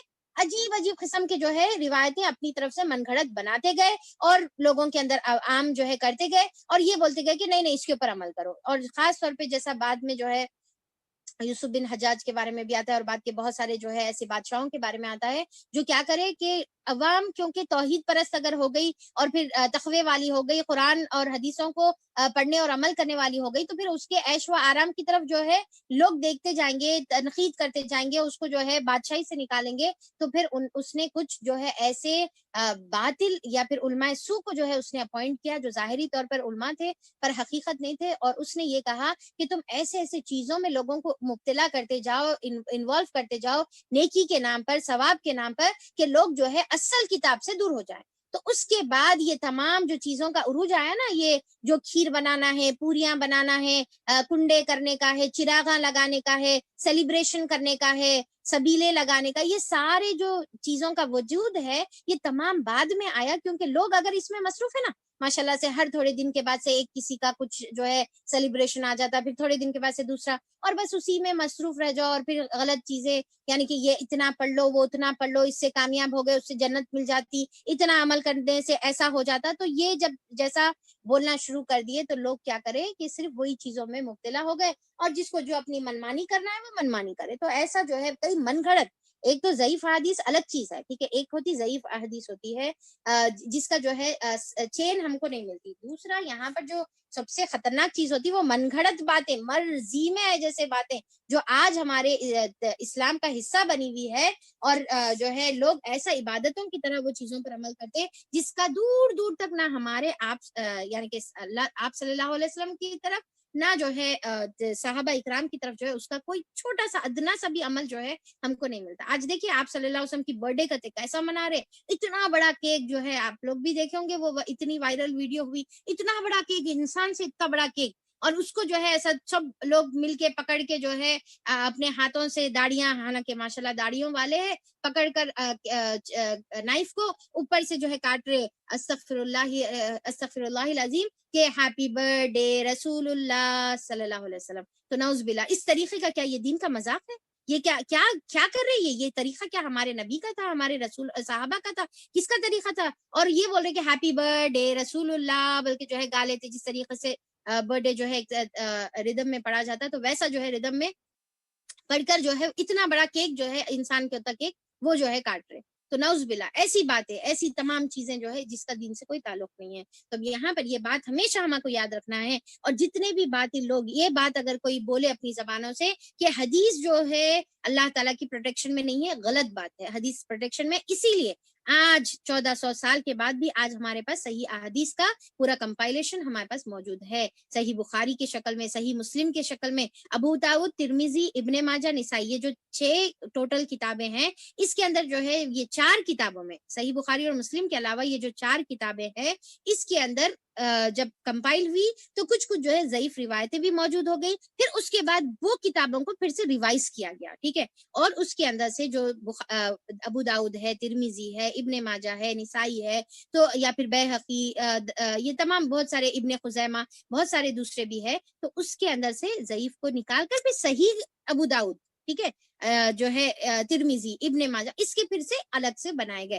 تو الحمدللہ آج ہمارے پاس جو ہے حدیثیں 100% الحمدللہ موجود ہے. اور پھر اللہ تعالیٰ کی جو ہے طرف سے یہ ہمارے لیے بہت بڑی رحمت ہے. تو یہ بالکل ہم یقین سے اس کے اوپر، کیونکہ جتنا انسان کا ٹھوک اور یقین ہو نا تب انسان دل مطمئن ہوتا ہے اور وہ انسان جو ہے بہت ہی اچھی طریقے سے عمل کر سکتا ہے. ورنہ انسان کے دل میں ڈاؤٹ ہے، اچھا وہ بعد میں لکھی گئی کیا، پھر کیسا ہوا، پھر کیسا نظام ہوا. خیر یہ جو حدیث کمپائلیشن آف حدیث ہے نا، یہ جمع کرنا ہے اور یہ پورا ایک سبجیکٹ ہے، یہ ڈفرینٹ سبجیکٹ ہے، ٹھیک ہے. وہ پورے ڈیٹیلز تو یہاں پر میں نہیں بتا سکتی. تو بس اتنا ہم کو دل اطمینان کر لینے کا ہے کہ قرآن جس طریقے سے اللہ تعالیٰ کی طرف سے جو ہے حفاظت کی گئی ہے، تو اسی طریقے سے اللہ تعالیٰ کی طرف سے جو ہے حدیثیں کی بھی حفاظت اللہ تعالیٰ نے، اس کی ذمہ داری جو ہے اللہ تعالیٰ نے اپنے ذمے لی ہے، ٹھیک ہے. سورہ ہجر کی آیت نمبر 9 اس کے ریفرنس میں آپ لوگ لکھ لے سکتے ہیں. انا نحن نزلنا الذکر، کہ بے شک ہم نے جو ہے یہ ذکر کو نازل کیا ہے، وَإِنَّا لَهُ لَحَافِظُونَ، اور بے شک ہم ہی اس کی پھر کیا ہے حفاظت کرنے والے ہیں. سورہ الحجر کی آیت نمبر 9 میں اللہ تعالیٰ اس کا ذکر کرتے ہیں. تو یہ بہت ہی امپورٹنٹ جو ہے مسئلہ تھا جو آپ لوگوں کے سامنے کلیئر کرنا تھا. پھر اس کے بعد اللہ تعالیٰ فرماتے ہیں کہ علمہ شدید القوا، اس سے زبردست قوت والے نے تعلیم دی ہے. کون تعلیم دے رہا اس کو؟ قوت والے نے. اس سے مراد کون ہے؟ جبرائیل علیہ السلام ہے. جبرائیل امین جو ہے اس سے مراد ہے کہ اللہ تعالیٰ بول رہے کہ جبرائیل علیہ السلام اس کو جو ہے آ کر تعلیم دیتے ہیں. یعنی کہ اب دیکھیے کہ جبرائیل علیہ السلام تعلیم دیتے ہیں کا مطلب یہ نہیں کہ جبرائیل علیہ السلام جو ہے آپ صلی اللہ علیہ وسلم کے معلم ہے اور پھر جبرائیل علیہ السلام اپنی مرضی سے آ کر باتیں بتاتے، نہیں، بلکہ ڈیفینیٹلی وہ صرف جو ہے ایک بیچ میں میڈیٹر ہے. اللہ تعالیٰ کی طرف سے تمام باتیں آپ صلی اللہ علیہ وسلم کی طرف آتی ہیں. اور دیکھیے کہ شدید القوا سے اگر ہم دیکھیں گے تو معراج کے واقعے میں ایک جو ہے ایک چھوٹا سا حصہ آتا ہے جس میں ہمارے کو جو ہے جبرائیل علیہ السلام کی قوت کا اندازہ ہوتا ہے کہ جب آپ صلی اللہ علیہ وسلم جو ہے اسراء میں براق پر بیٹھ جب یہاں پر مسجد اقصی جب آئے آپ صلی اللہ علیہ وسلم، تو براق کو جب ٹائی کرنے کی بات آئی، ٹائی کرنے کی باری آئی، تو جبرائیل علیہ السلام کیا کرے کہ ایک جو پتھر تھا، بڑا سا پتھر، اس کے اندر انگلی ڈال کر وہ پتھر کے اندر سوراخ کر دیے اور جو ہے اپنی براق کو جو ہے ٹائی کر دیے. تو اس سے ایک اندازہ لگتا ہے کہ کیا قوت والے تھے. اور پھر قوت کیا ہے؟ صرف جسمانی قوت کے علاوہ پھر کیا تھے؟ وہ امین بھی تھے. یعنی کہ اس کو جو ہے ایسا نہیں کہ صرف جسمانی بلکہ امین بھی تھے. جیسا سورہ تکویر کی آیت نمبر 19 سے جو ہے 21 میں آتا ہے سورہ تکویر کی، انہ لقول رسول کریم ذی قوت عند ذی العرش مکین مطاع ثم امین، بے شک یہ قرآن رسول جبرائیل عالی مقام کی زبان سے پیغام ہے جو صاحب قوت ہے، عرش والے کے نزدیک بلند مرتبہ ہے. کیا ہے جبرائیل علیہ السلام؟ ایک تو قوت والے ہے، دوسرا اللہ تعالیٰ کے نزدیک صاحب عرش کون ہے؟ اللہ سبحانہ و تعالیٰ، ان کے نزدیک جو ہے بلند مرتبہ ہے اور آسمانوں میں اس کی بات مانی جاتی ہے. یعنی کہ وہ جو ہے پوروں کے ہیڈ ہے اور تمام جتنے بھی فرشتے ان کے انڈر ہے، ان کی بات کیا ہے؟ مانی جاتی ہے. اور پھر یہ جو ہے آیت اپنی سورہ تکویر کی ہے. تو اب یہاں پر بھی یہ ہمارے پاس بھی یہاں پر ابھی جو آیت ہم 5 میں پڑھے کہ وہ زبردست قوت والا ہے. اور پھر کیا ہے کہ اس قوت والے نے تعلیم دی ہے جو بڑا صاحب حکمت ہے. صرف قوت کے ساتھ جو اور ایک جو صفت یہاں پر ایڈ کی گئی ہے جبرائیل علیہ السلام کی، وہ صاحب حکمت ہے. تکویر میں کتنے صفت ایڈ کیے گئے؟ تکویر میں جو ہے رسول کریم بتایا گیا ان کو، پھر دوسرا جو ہے ان کو ذی قوہ بتایا گیا، اور پھر کیا ہے کہ عرش مکین کے یعنی کہ عرش والے رب کے پاس جو ہے وہ عزت والے ہیں بتایا گیا، اور ان کی بات جو ہے مانی جاتی ہے اور وہ امین ہے بتایا گیا۔ اب یہاں پر کیا بتایا گیا؟ شدید القوا ہے، اور ساتھ میں آیت نمبر 6 میں بتایا جا رہا ہے کہ وہ بہت ہی زیادہ ان کی جو ہے صاحب حکمت بھی ہے، یعنی کہ اللہ تعالیٰ کی طرف سے جو بھی بات انہوں لے کر آتے ہیں پوری حکمت کے ساتھ اللہ آپ صلی اللہ علیہ وسلم کو وہ پہنچا دیتے ہیں۔ وہ سامنے آ کھڑا ہوا جبکہ وہ بالے افق پر تھا۔ تو اب یہاں پر کیا ہے کہ آپ صلی اللہ علیہ وسلم کا جو ہے یہ ذکر اب یہاں پر کریں کہ آپ صلی اللہ علیہ وسلم نے جبرائیل علیہ السلام کو جو دیکھا اپنی آنکھوں سے ڈائریکٹ، جو آپ صلی اللہ علیہ وسلم دیکھا، اس کا اب یہاں پر ہم کو ذکر ملتا ہے۔ جس طریقے سے حدیث میں ہم دیکھتے ہیں کہ آپ صلی اللہ علیہ وسلم نے جبرائیل علیہ السلام کو اپنی زندگی میں دو مرتبہ آپ صلی اللہ علیہ وسلم نے دیکھا۔ ایک مرتبہ کب؟ جب جو ہے سیکنڈ سورہ اپنا جو سورہ مدثر ہے، جب وہ نازل ہونے سے پہلے آپ صلی اللہ علیہ وسلم نے آپ صلی اللہ علیہ وسلم غار حرا میں اپنی عبادت کرتے ہوئے واپس آ رہے تھے، تو پھر رستے میں آپ صلی اللہ علیہ وسلم کو اے محمد صلی اللہ علیہ وسلم بول کے سنائی دیا۔ اب آپ آگے دیکھتے ہیں، پیچھے دیکھتے ہیں، آگے دائیں دیکھتے ہیں، بائیں دیکھتے ہیں، آپ کو کوئی نہیں نظر آتا۔ اسی طریقے سے پھر آواز آئی، پھر کوئی نہیں نظر آتا۔ تو پھر اس کے بعد آپ صلی اللہ علیہ وسلم آسمان کی طرف دیکھے، تو آپ صلی اللہ علیہ وسلم دیکھے کہ افق کے اوپر، افق الاعلیٰ، یعنی کہ افق الاعلیٰ اس کو کہتے ہیں جہاں سے سورج رائز ہوتا ہے، ٹھیک ہے، جہاں سے سورج نکلتا ہے، تو وہ جو پوائنٹ ہوتی ہے، تو وہاں پر آپ صلی اللہ علیہ وسلم اوپر جب دیکھے، نگاہ دوڑا کر دیکھے، تو جبرائیل علیہ السلام جو ہے پورے افق، پورے ہورائزن پر جو ہے جبرائیل علیہ السلام جہاں تک نظر آ رہی، ایسٹ سے ویسٹ ہر جگہ جو ہے جبرائیل علیہ السلام نظر آ رہے۔ اور اس کی جو ہے یعنی کہ وہ جو منظر تھا، ایسا آپ صلی اللہ علیہ وسلم کو محسوس ہو رہا تھا کہ اوپر چھائے ہوئے ہیں اور ہر جگہ جو ہے آپ کو جبرائیل علیہ السلام نظر آ رہے۔ تو وہ جو منظر آپ صلی اللہ علیہ وسلم نے دیکھا، وہ اتنا زیادہ اثر انداز ہوا آپ صلی اللہ علیہ وسلم کے اوپر کہ آپ صلی اللہ علیہ وسلم گھر گئے اور پریشان ہو گئے، اور پھر کیا ہے کہ کپ کپانا شروع کر دی، کپ کپی تاری ہو گئی آپ صلی اللہ علیہ وسلم کے اوپر، اور پھر بولے کہ زمیلونی، مجھے اڑاؤ زمیلونی۔ تو پھر بی بی خدیجہ رضی اللہ عنہا جو ہے آپ کو اڑاتی ہیں۔ اس کے بعد پھر اللہ تعالیٰ سورہ مدثر کی آیتیں نازل فرماتے ہیں، یا ایھا المدثر قم فانذر، اٹھو اور ڈراؤ اپنے لوگوں کو، یعنی کہ اب تمہارا کام کیا ہے کہ ایسا لیٹنا نہیں ہے، بلکہ تمہارا کو اٹھ کر جو ہے لوگوں کو اللہ تعالیٰ کی طرف بلانا ہے، توحید کو قائم کرنا ہے۔ فربک فکبر، کہ توحید کو تمہارا کو جو ہے اللہ کی تکبیر کو بلند کرنا ہے، اللہ کو پوری جو ہے دنیا میں بڑا جو ہے یعنی کہ بڑائی اللہ تعالیٰ کی بیان کرنے کا ہے، اور تمام جو باطل معبود ہے اس کو ختم کر دینے کا ہے۔ تو پھر یہ ایک وقت تھا جب آپ صلی اللہ علیہ وسلم نے جبرائیل علیہ السلام کو اپنی آنکھوں سے دیکھا، اور آپ صلی اللہ علیہ وسلم دیکھا اس صورت میں دیکھا کہ ان کے 600 پر تھے۔ کتنے تھے آپ جبرائیل علیہ السلام کے؟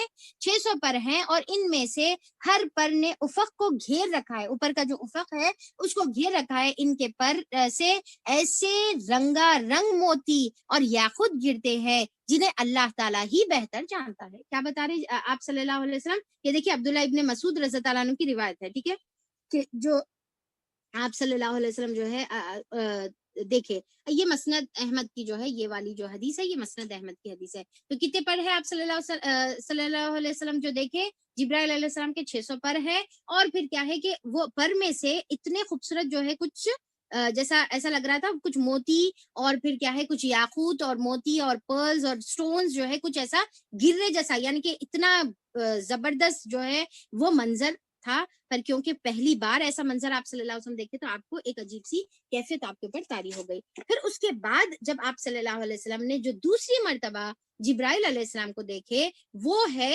معراج کے وقت سدرۃ المنتہا کے پاس، یعنی کہ معراج کے ٹائم پر جبرائیل علیہ السلام ہی آ کر آپ صلی اللہ علیہ وسلم کو اوپر لے کر گئے نا۔ پر جب آپ صلی اللہ علیہ وسلم کو جب مسجد حرام سے آپ لیے جبرائیل علیہ السلام، تو جبرائیل علیہ السلام اپنی اصلی شکل میں نہیں تھے، ٹھیک ہے، اپنی اصلی شکل میں نہیں تھے، اور وہاں سے جو ہے اسرا سے لے کر یعنی کہ مسجد حرام سے لے کر مسجد اقصیٰ گئے، پھر وہاں پر جو حالات تھے، جو بھی نماز پڑھانے کا تھا وہ ساری چیزیں، پھر اس کے بعد براق سے آپ جو ہے آسمانوں کی طرف گئے، پھر آسمانوں میں پہلی آسمان، دوسرا آسمان، تیسرا آسمان، ساروں کی سیر ہوئی۔ اس کے بعد جب آپ فائنل 7th ہیون کے پاس تک جب آپ پہنچے، یعنی کہ 6th ہیون پر سدرۃ المنتہا ہے۔ کہاں پر ہے سدرۃ المنتہا؟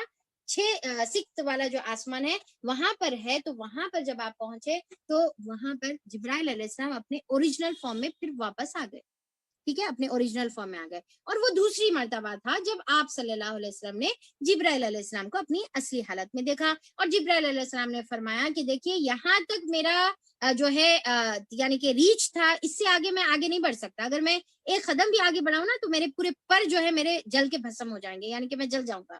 تو وہاں تک اب آپ کو پہنچانے کی ذمہ داری تھی, بس اب اس سے آگے میں نہیں آ سکتا.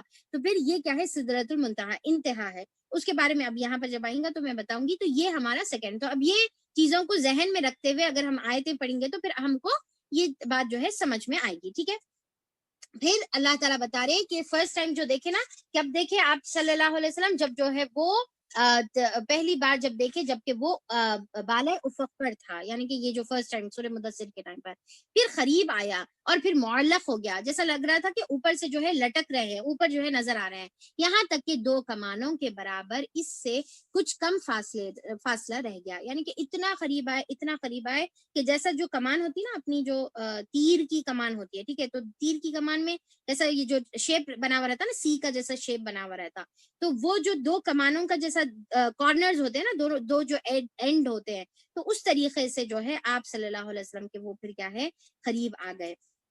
اور پھر تب اس نے اللہ تعالیٰ کے بندے کو وحی پہنچائی جو وحی بھی اسے پہنچانی تھی. پھر اس کے بعد جو ہے آپ صلی اللہ علیہ وسلم کو جبرائیل علیہ السلام نے وحی کے بارے میں بتایا. اب دیکھیے کہ اللہ تعالیٰ یہاں پر یہ بات بہت کلیئر کر رہے ہیں کہ نظر نے جو کچھ دیکھا دل نے اس میں جھوٹ نہ ملایا. کیا بول رہے اللہ تعالیٰ, نظر نے جو کچھ دیکھا, یعنی کہ جو آپ صلی اللہ علیہ وسلم کی جو نظریں دیکھ رہی تھی وہ پوری جو ہے آپ صلی اللہ علیہ وسلم اب بیان جو کر رہے وہ بالکل حق ہے, کوئی اس کے اندر جھوٹ نہیں ہے. اکثر ایسا ہوتا نا کہ کچھ چیزیں ہم دیکھ لیتے ہیں پر ہو سکتا ہے کہ ہمارا نظروں کا دھوکا ہے, پر اللہ تعالیٰ یہاں پر وہ بھی بات کلیئر کر دے رہے کہ دیکھو جو بھی آپ صلی اللہ علیہ وسلم نے دیکھا وہ تمام جو ہے حق تھا, اس کے اندر جو ہے دل نے جھوٹ نہیں ملایا. یعنی کہ دل کو یہ یقین ہو گیا کہ جو میں آنکھوں سے دیکھ رہا ہوں وہ صحیح ہے, دل کو یہ نہیں بول رہا. اب جیسا ہوتا نا اگر ہم کوئی چیز دیکھے تو ہمارا دل بولتا صحیح میں وہی تھا جو میں دیکھی, یا پھر کچھ اور تھا, میں غلط دیکھی شاید. تو ہمارا دل کیا بول رہا,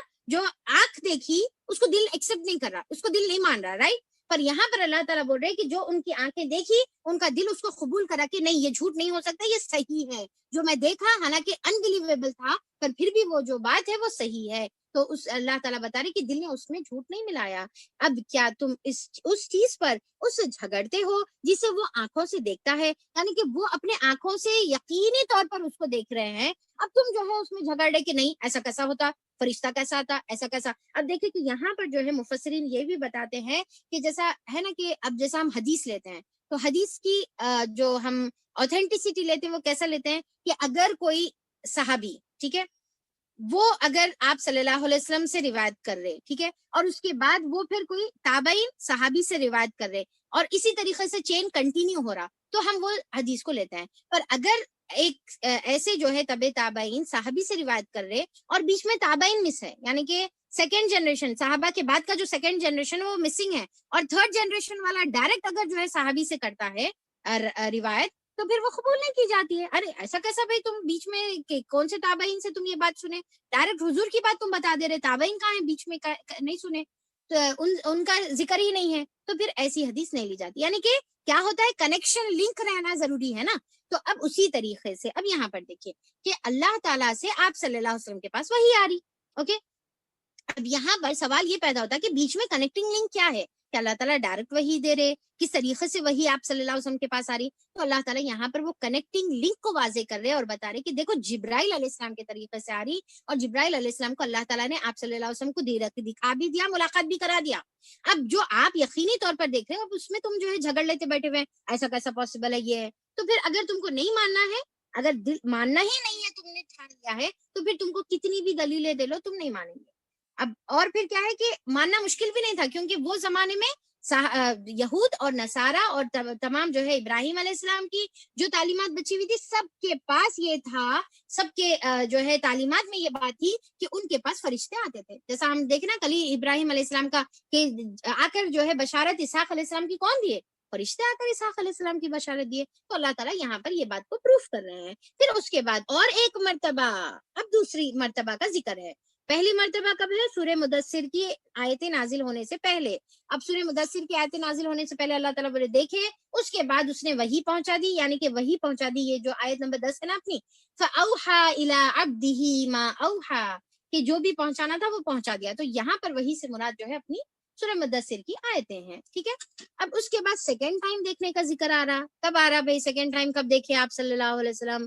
تو یہاں پر اللہ تعالیٰ بتا رہے اور ایک مرتبہ پھر اس نے سدرۃ المنتہا کے پاس اس کو دیکھا، جہاں پاس ہی جنت ماوا ہے، جنت الماوا ہے. اب سدرۃ المنتہا کے پاس بتا رہے کہ آپ صلی اللہ علیہ وسلم، جیسا ابھی میں نے پورا بیک گراؤنڈ بتا دیا آپ لوگوں کو کہ جبرائیل علیہ السلام اپنی اصلی شکل میں آئے، اس سے پہلے تک اصلی شکل میں نہیں تھے. اور جیسا ہم جانتے نا آپ صلی اللہ علیہ وسلم کے پاس، جب دنیا میں بھی جب آپ صلی اللہ علیہ وسلم کے پاس وحی لے کر آتے تھے تو کبھی گھنٹی کی شکل، ہم پورے 7 وحی کے اقسام پڑھ چکے ہیں، آپ لوگوں کو یاد ہوں گے نا. 7 وحی کے اقسام جو ہے ہم لوگوں نے غالباً سورہ شورا میں ہم لوگوں نے پڑھا تھا. تو وہاں پر جو ہے میں بتائی تھی نا کہ گھنٹی کی شکل میں جو ہے وحی آتی تھی، اور اتنی یعنی کہ سخت سردی کا موسم بھی رہتا تھا تو سر پہ جو ہے پسینے آ جاتے تھے آپ صلی اللہ علیہ وسلم کو، اتنا ہیوی آپ اپنے اندر جو ہے محسوس کرتے تھے. یا خواب کی شکل میں ہوتا تھا، یا انسان کی شکل میں جیسا داہیہ قلبی کی شکل میں جو ہے صاحب آتے تھے، یا کوئی بھی انسان کی شکل میں جیسا حدیث جبرائیل میں آتا نا کہ بالکل صاف ستھرے کپڑے لباس پہن کر آپ کے قریب آئے اور جو ہے گھٹنے سے گھٹنا لگا کر بیٹھے اور پوچھنے لگے بتائیے اسلام کیا ہے، بتائیے ایمان کیا ہے، بتائیے احسان کیا ہے، قیامت کب آئے گی. تو سوال کر کے ایکچولی آپ صلی اللہ علیہ وسلم کو جواب سکھا رہے تھے. تو پھر یہ کیا ہے کہ کوئی بھی شکل میں آتے تھے. پر اب یہاں پر کیا ہے، سدرۃ المنتہا کے پاس آپ اپنی اوریجنل فارم میں آئے. اور اب دیکھیے کہ سدرا کا کیا مطلب ہے. سدرۃ المنتہا، سوال یہ پیدا ہو سکتا ہے نا سدرۃ المنتہا کیا ہے. سدرا ایکچولی بیری کے درخت کو کہتے ہیں. ٹھیک ہے. اور منتہا جو ہے انتہا سے ہے، یعنی کہ فائنل، جو آخری سرا، آخری لاسٹ پوائنٹ سمجھے، اینڈ، ڈیڈ اینڈ جیسا ہم بولیں گے نا، لاسٹ اینڈ پوائنٹ جو ہے انتہا، منتہا اس سے انتہا سے منتہا ہے. تو اب یہ بیری کے درخت کے بارے میں بھی کئی ہم کو حدیثیں ملتے ہیں کہ اتنا خوبصورت ہے، اس کے اوپر ایسا دکھ رہا نور چھا رہا. اب آگے بھی انشاءاللہ اس کا ذکر خود بخود آ جائیں گا یہاں پر کہ نور چھا رہا ہے ایسا جو ہے. اور اس کے درخت کیسے ہے، سدرۃ المنتہا کا درخت کیسا ہے کہ اس کے جو پتے بیری اچھا بیری کا درخت، بیر آپ کو معلوم ہی ہوگا نا، جیسا بچپن میں بھی بیر کھاتے تھے. تو اتنے بڑے بڑے جو درخت کے جو پھل رہیں گے، ایک ایک گھڑے کی شکل میں جو ہے پھل رہیں گا، بہت بڑا. ٹھیک ہے. اب گھڑے کی شکل میں بولے تو بدصورت نہیں رہیں گا، خوبصورت، بے انتہا خوبصورت، جس کو کوئی نگاہ نہیں دیکھی آج تک، ایسا خوبصورت. اور اس کے پتے جو ہے بڑے بڑے ہاتھی کے کان کے برابر، اتنے بڑے بڑے اس کے پتے رہیں گے. اور وہ بھی اتنے خوبصورت، ایسا دکھیں گا اس کے اوپر جو ہے نا گلٹر جو ہے گولڈ کا گلٹر ڈالا گیا ہے. ٹھیک ہے.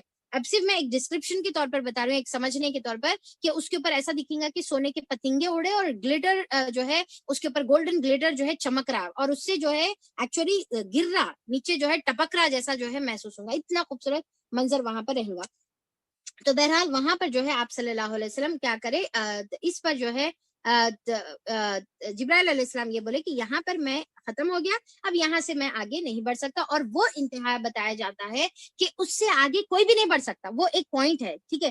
جہاں پر فار ایگزامپل وہی بھی اگر آتی نا، آپ صلی اللہ تعالیٰ کی طرف سے وہی آتی تو وہ پوائنٹ پر وہی آتی، اور جو فرشتے ہوتے ہیں وہ پوائنٹ سے وہی کلیکٹ کرتے ہیں. ایک پہلی چیز. اور دوسرا، جو دنیا سے جو ہماری دعائیں ہیں، ہمارے اعمال ہے، جو بھی دنیا سے بھی اوپر جو چڑھتا ہے نا، جاتا ہے نا، تو وہ بھی وہ میکسیمم پوائنٹ تک جاتا ہے. وہاں سے آگے جو ہے کوئی فرشتے کو اجازت نہیں ہے جانے کی، وہ میکسیمم پوائنٹ تک جاتا ہے. اور وہاں سے اللہ تعالیٰ کے گرفت میں اور ادراک میں جو ہے وہ چیز آ جاتی ہے. ٹھیک ہے. تو وہ اینڈ پوائنٹ ہے. تو وہاں پر آپ صلی اللہ علیہ وسلم کا ساتھ جو ہے جبرائیل علیہ السلام چھوڑ دیا، اور وہاں سے پھر اب آپ صلی اللہ علیہ وسلم اکیلے جو ہے اللہ تعالیٰ کی طرف بڑھتے ہیں، جہاں پر کوئی نہیں بڑھ سکتا وہاں پر آپ جاتے ہیں. اور پھر کیا ہے، اللہ تعالیٰ کی جو نشانیاں اللہ تعالیٰ نے بتائی ہے وہ آپ دیکھتے ہیں. اب جنت الماوا کا کیا مطلب ہے، جنت، اب اس کے بارے میں بھی جو ہے الگ الگ روایتیں ہم کو ملتے ہیں. وہ جو ہے جنت کا جو ہے اوپر کا ایسا خیام گاہ ہے جہاں پر بتایا جاتا ہے کہ آخرت میں جو تقوی والے ہیں ان کو وہ سب سے اونچا. اب دیکھیے کہ سدرۃ المنتہا میکسیمم پوائنٹ ہے نا، میکسیمم پوائنٹ ہے، اس سے آگے کوئی نہیں جا سکتا بولے. وہاں پر اس سے آگے اب جنت الماوا ہے. وہ جنتیوں کو آخرت میں اللہ تعالیٰ متقیوں کو اللہ تعالیٰ عطا کریں گے. اب دوسرا یہ بھی روایت آتی ہے کہ جو اب فی الوقت جو ہمارے کیا ہے شہید ہوتے ہیں نا، دوسرے مفسر کا کہنا یہ ہے کہ جو شہید ہوتے ہیں نا ان کی جو ارواح رکھی گئی ہے، یہی جنت الماوا میں جو ہے ان کی ارواحوں کو رکھا گیا ہے. تو بہرحال الگ الگ جو ہے اس سے روایتیں ملتے ہیں. اب اس سے یہ بھی دلیل لیتے ہیں کہ دیکھو کہ جنت آسمانوں پہ ہے، زمین پہ نہیں ہے بلکہ جنت آسمانوں پہ ہے. اب وہ اللہ تعالیٰ بہتر جانتا ہے کہ قیامت میں جو ہے آسمانوں پر جنت ہے یا یہ زمین کو اللہ تعالیٰ نے کوئی اور شکل دے دے گا, وہ اللہ کو معلوم ہے کہ آخرت کی جو بھی باتیں ہیں. تو بہرحال اب یہاں پر کیا ہے, اللہ تعالیٰ بتا رہے کہ سدرۃ المنتہا کے پاس اس کو دیکھا, جہاں پاس ہی جنت الماوا ہے. اس وقت سدرا پر چھا رہا تھا جو کچھ چھا رہا تھا. کیا چھا رہا تھا سدرا پر؟ نور. اللہ تعالیٰ کی طرف سے جو بھی خوبصورت جو مناظر تھے جس کو انسان تصور نہیں کر سکتا. اسی لیے کیا بتا رہے ہیں کہ تمہارے امیجنیشن میں نہیں, اگر بتایا بھی گیا نا تم نہیں سمجھ سکتے. ٹھیک ہے, تم نہیں سمجھ سکتے. تو اللہ تعالیٰ بتا رہے سدرا پر جو بھی چھا رہا تھا, جو بھی ہے وہ چھا رہا تھا. ٹھیک ہے, اب ایک تو کیا ہے اس کا ایک مطلب, یہ جو انداز ہے نا شروع سے آپ دیکھیے, وہی کی گئی جو بھی وہی کی جانی تھی. ٹھیک ہے, سدرا پر چھا رہا تھا جو کچھ چھانا تھا یا جو بھی چھا رہا تھا. تو یہ جو انداز ہوتا نا, یہ ایکچولی ایک تو یعنی کہ تم اس کو امیجن نہیں کر سکتے, بیونڈ امیجنیشن وہ چیز ہے. ٹھیک ہے, ایک وہ مطلب ہے.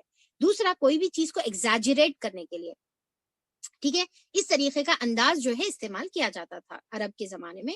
اس طریقے کا انداز, جیسا ہم دیکھیں نا کہ پریویس سوروں میں کہ جب فرعون کو عذاب میں مبتلا کیا گیا تو اللہ تعالیٰ بتایا کہ اس کے اوپر موج چھا رہی تھی جو کچھ چھانی تھی. ٹھیک ہے, موجیں اس کے اوپر, اب کیا چھانی تھی, یعنی کہ موجوں کا عذاب اس کے اوپر آیا اور اس کو جو ہے غرق کر دیا. تو یہ انداز رہتا ہے ایکچولی, جو ہے یہ ایکسپریشن کا انداز رہتا ہے, جس میں انسان کو جو ہے ایک تو بات انڈرسٹوڈ رہتی کہ کیا چھا رہا تھا ہوگا, آپ امیجن کر لو. ٹھیک ہے, اور پھر کیا ہے کہ بیونڈ امیجنیشن بھی جو ہے اس کے اندر بات رہتی کہ تم امیجن بھی نہیں کر سکتے کہ وہ کیفیت کیسی. اب جیسا فرعون کے اوپر چھا رہی تھی, کیا چھا رہی تھی, موت چھا رہی تھی. ڈیفینیٹلی ایک ٹائٹ جو ہے بڑی سی جو ہے لہر آئی اور اس کے اوپر چھا رہی تھی, بٹ تم امیجن نہیں کر سکتے کہ وہ کیسی خطرناک ٹائٹ تھی, وہ کیسا خطرناک جو ہے ویو تھی جو اس کے اوپر آ کر چھا گئی اور اس کو جو ہے ختم کر دی. ٹھیک ہے, تو دونوں چیزوں میں استعمال ہوتا ہے, یعنی کہ ایگزیجریٹ کرنے کے لیے اور ایک ان امیجنیبل چیز ہے وہ بھی بتانے کے لیے ایسا انداز استعمال کیا جاتا ہے. تو یہاں پر کیا بتا رہے, اس وقت سدرا پر چھا رہا تھا جو کچھ چھا رہا تھا, نگاہ نہ چوندھائی نہ حد سے متجاوز ہوئی. اب اس کا دیکھیں دو چیزیں بتائی جا رہی, کیا ہے کہ نگاہ نہ چوندھائی. چوندھائی کا مطلب کیا, ایک دم آپ جیسا کوئی برائٹ لائٹ اگر آپ دیکھیں تو کیا ہوتا ہے, آپ کے آنکھ ایک دم سے خود ہی بند ہو جاتے, رائٹ. تو اس میں کیا ہے, آپ سامنے والی چیز کو نہیں دیکھ سکتے اچھے سے. اب اللہ تعالیٰ یہاں پر یہ بات کلیئر کر رہے, اتنا برائٹ اور اتنا خوبصورت وہ منظر تھا جو وہاں پر چھا رہا تھا, پر پھر بھی اللہ تعالیٰ نے آپ صلی اللہ علیہ وسلم کو اتنا جو ہے نگاہ میں اللہ تعالیٰ نے وہ پاور اللہ تعالیٰ نے عطا کیا تھا کہ اس کے باوجود بھی آپ صلی اللہ علیہ وسلم کی جو نگاہ تھی وہ چندھیا ہی نہیں, یعنی کہ آپ صلی اللہ علیہ وسلم کی نگاہ بند نہیں ہو گئی, بلکہ آپ بخوبی اچھے انداز سے جو ہے آپ صلی اللہ علیہ وسلم نے وہ جو ہے وہ جو منظر تھا اس کو بہت ہی کلیئرلی آپ صلی اللہ علیہ وسلم نے دیکھا. ٹھیک ہے, اور پھر دوسرا اب یہاں پر کیا ہے, اور نہ حد سے متجاوز ہوئی. اب حد سے متجاوز کا کیا مطلب ہے کہ اب یہاں پر آپ صلی اللہ علیہ وسلم کا بتانے کا طریقہ, یعنی کہ آپ صلی اللہ علیہ وسلم کا جو ہے کیا بولا, اخلاق کا طریقہ یہ بتایا جا رہا ہے کہ آپ کو جو بتایا جا رہا آپ وہی دیکھ رہے, آپ اس کے علاوہ یہاں وہاں تاک جھانک نہیں کرتے.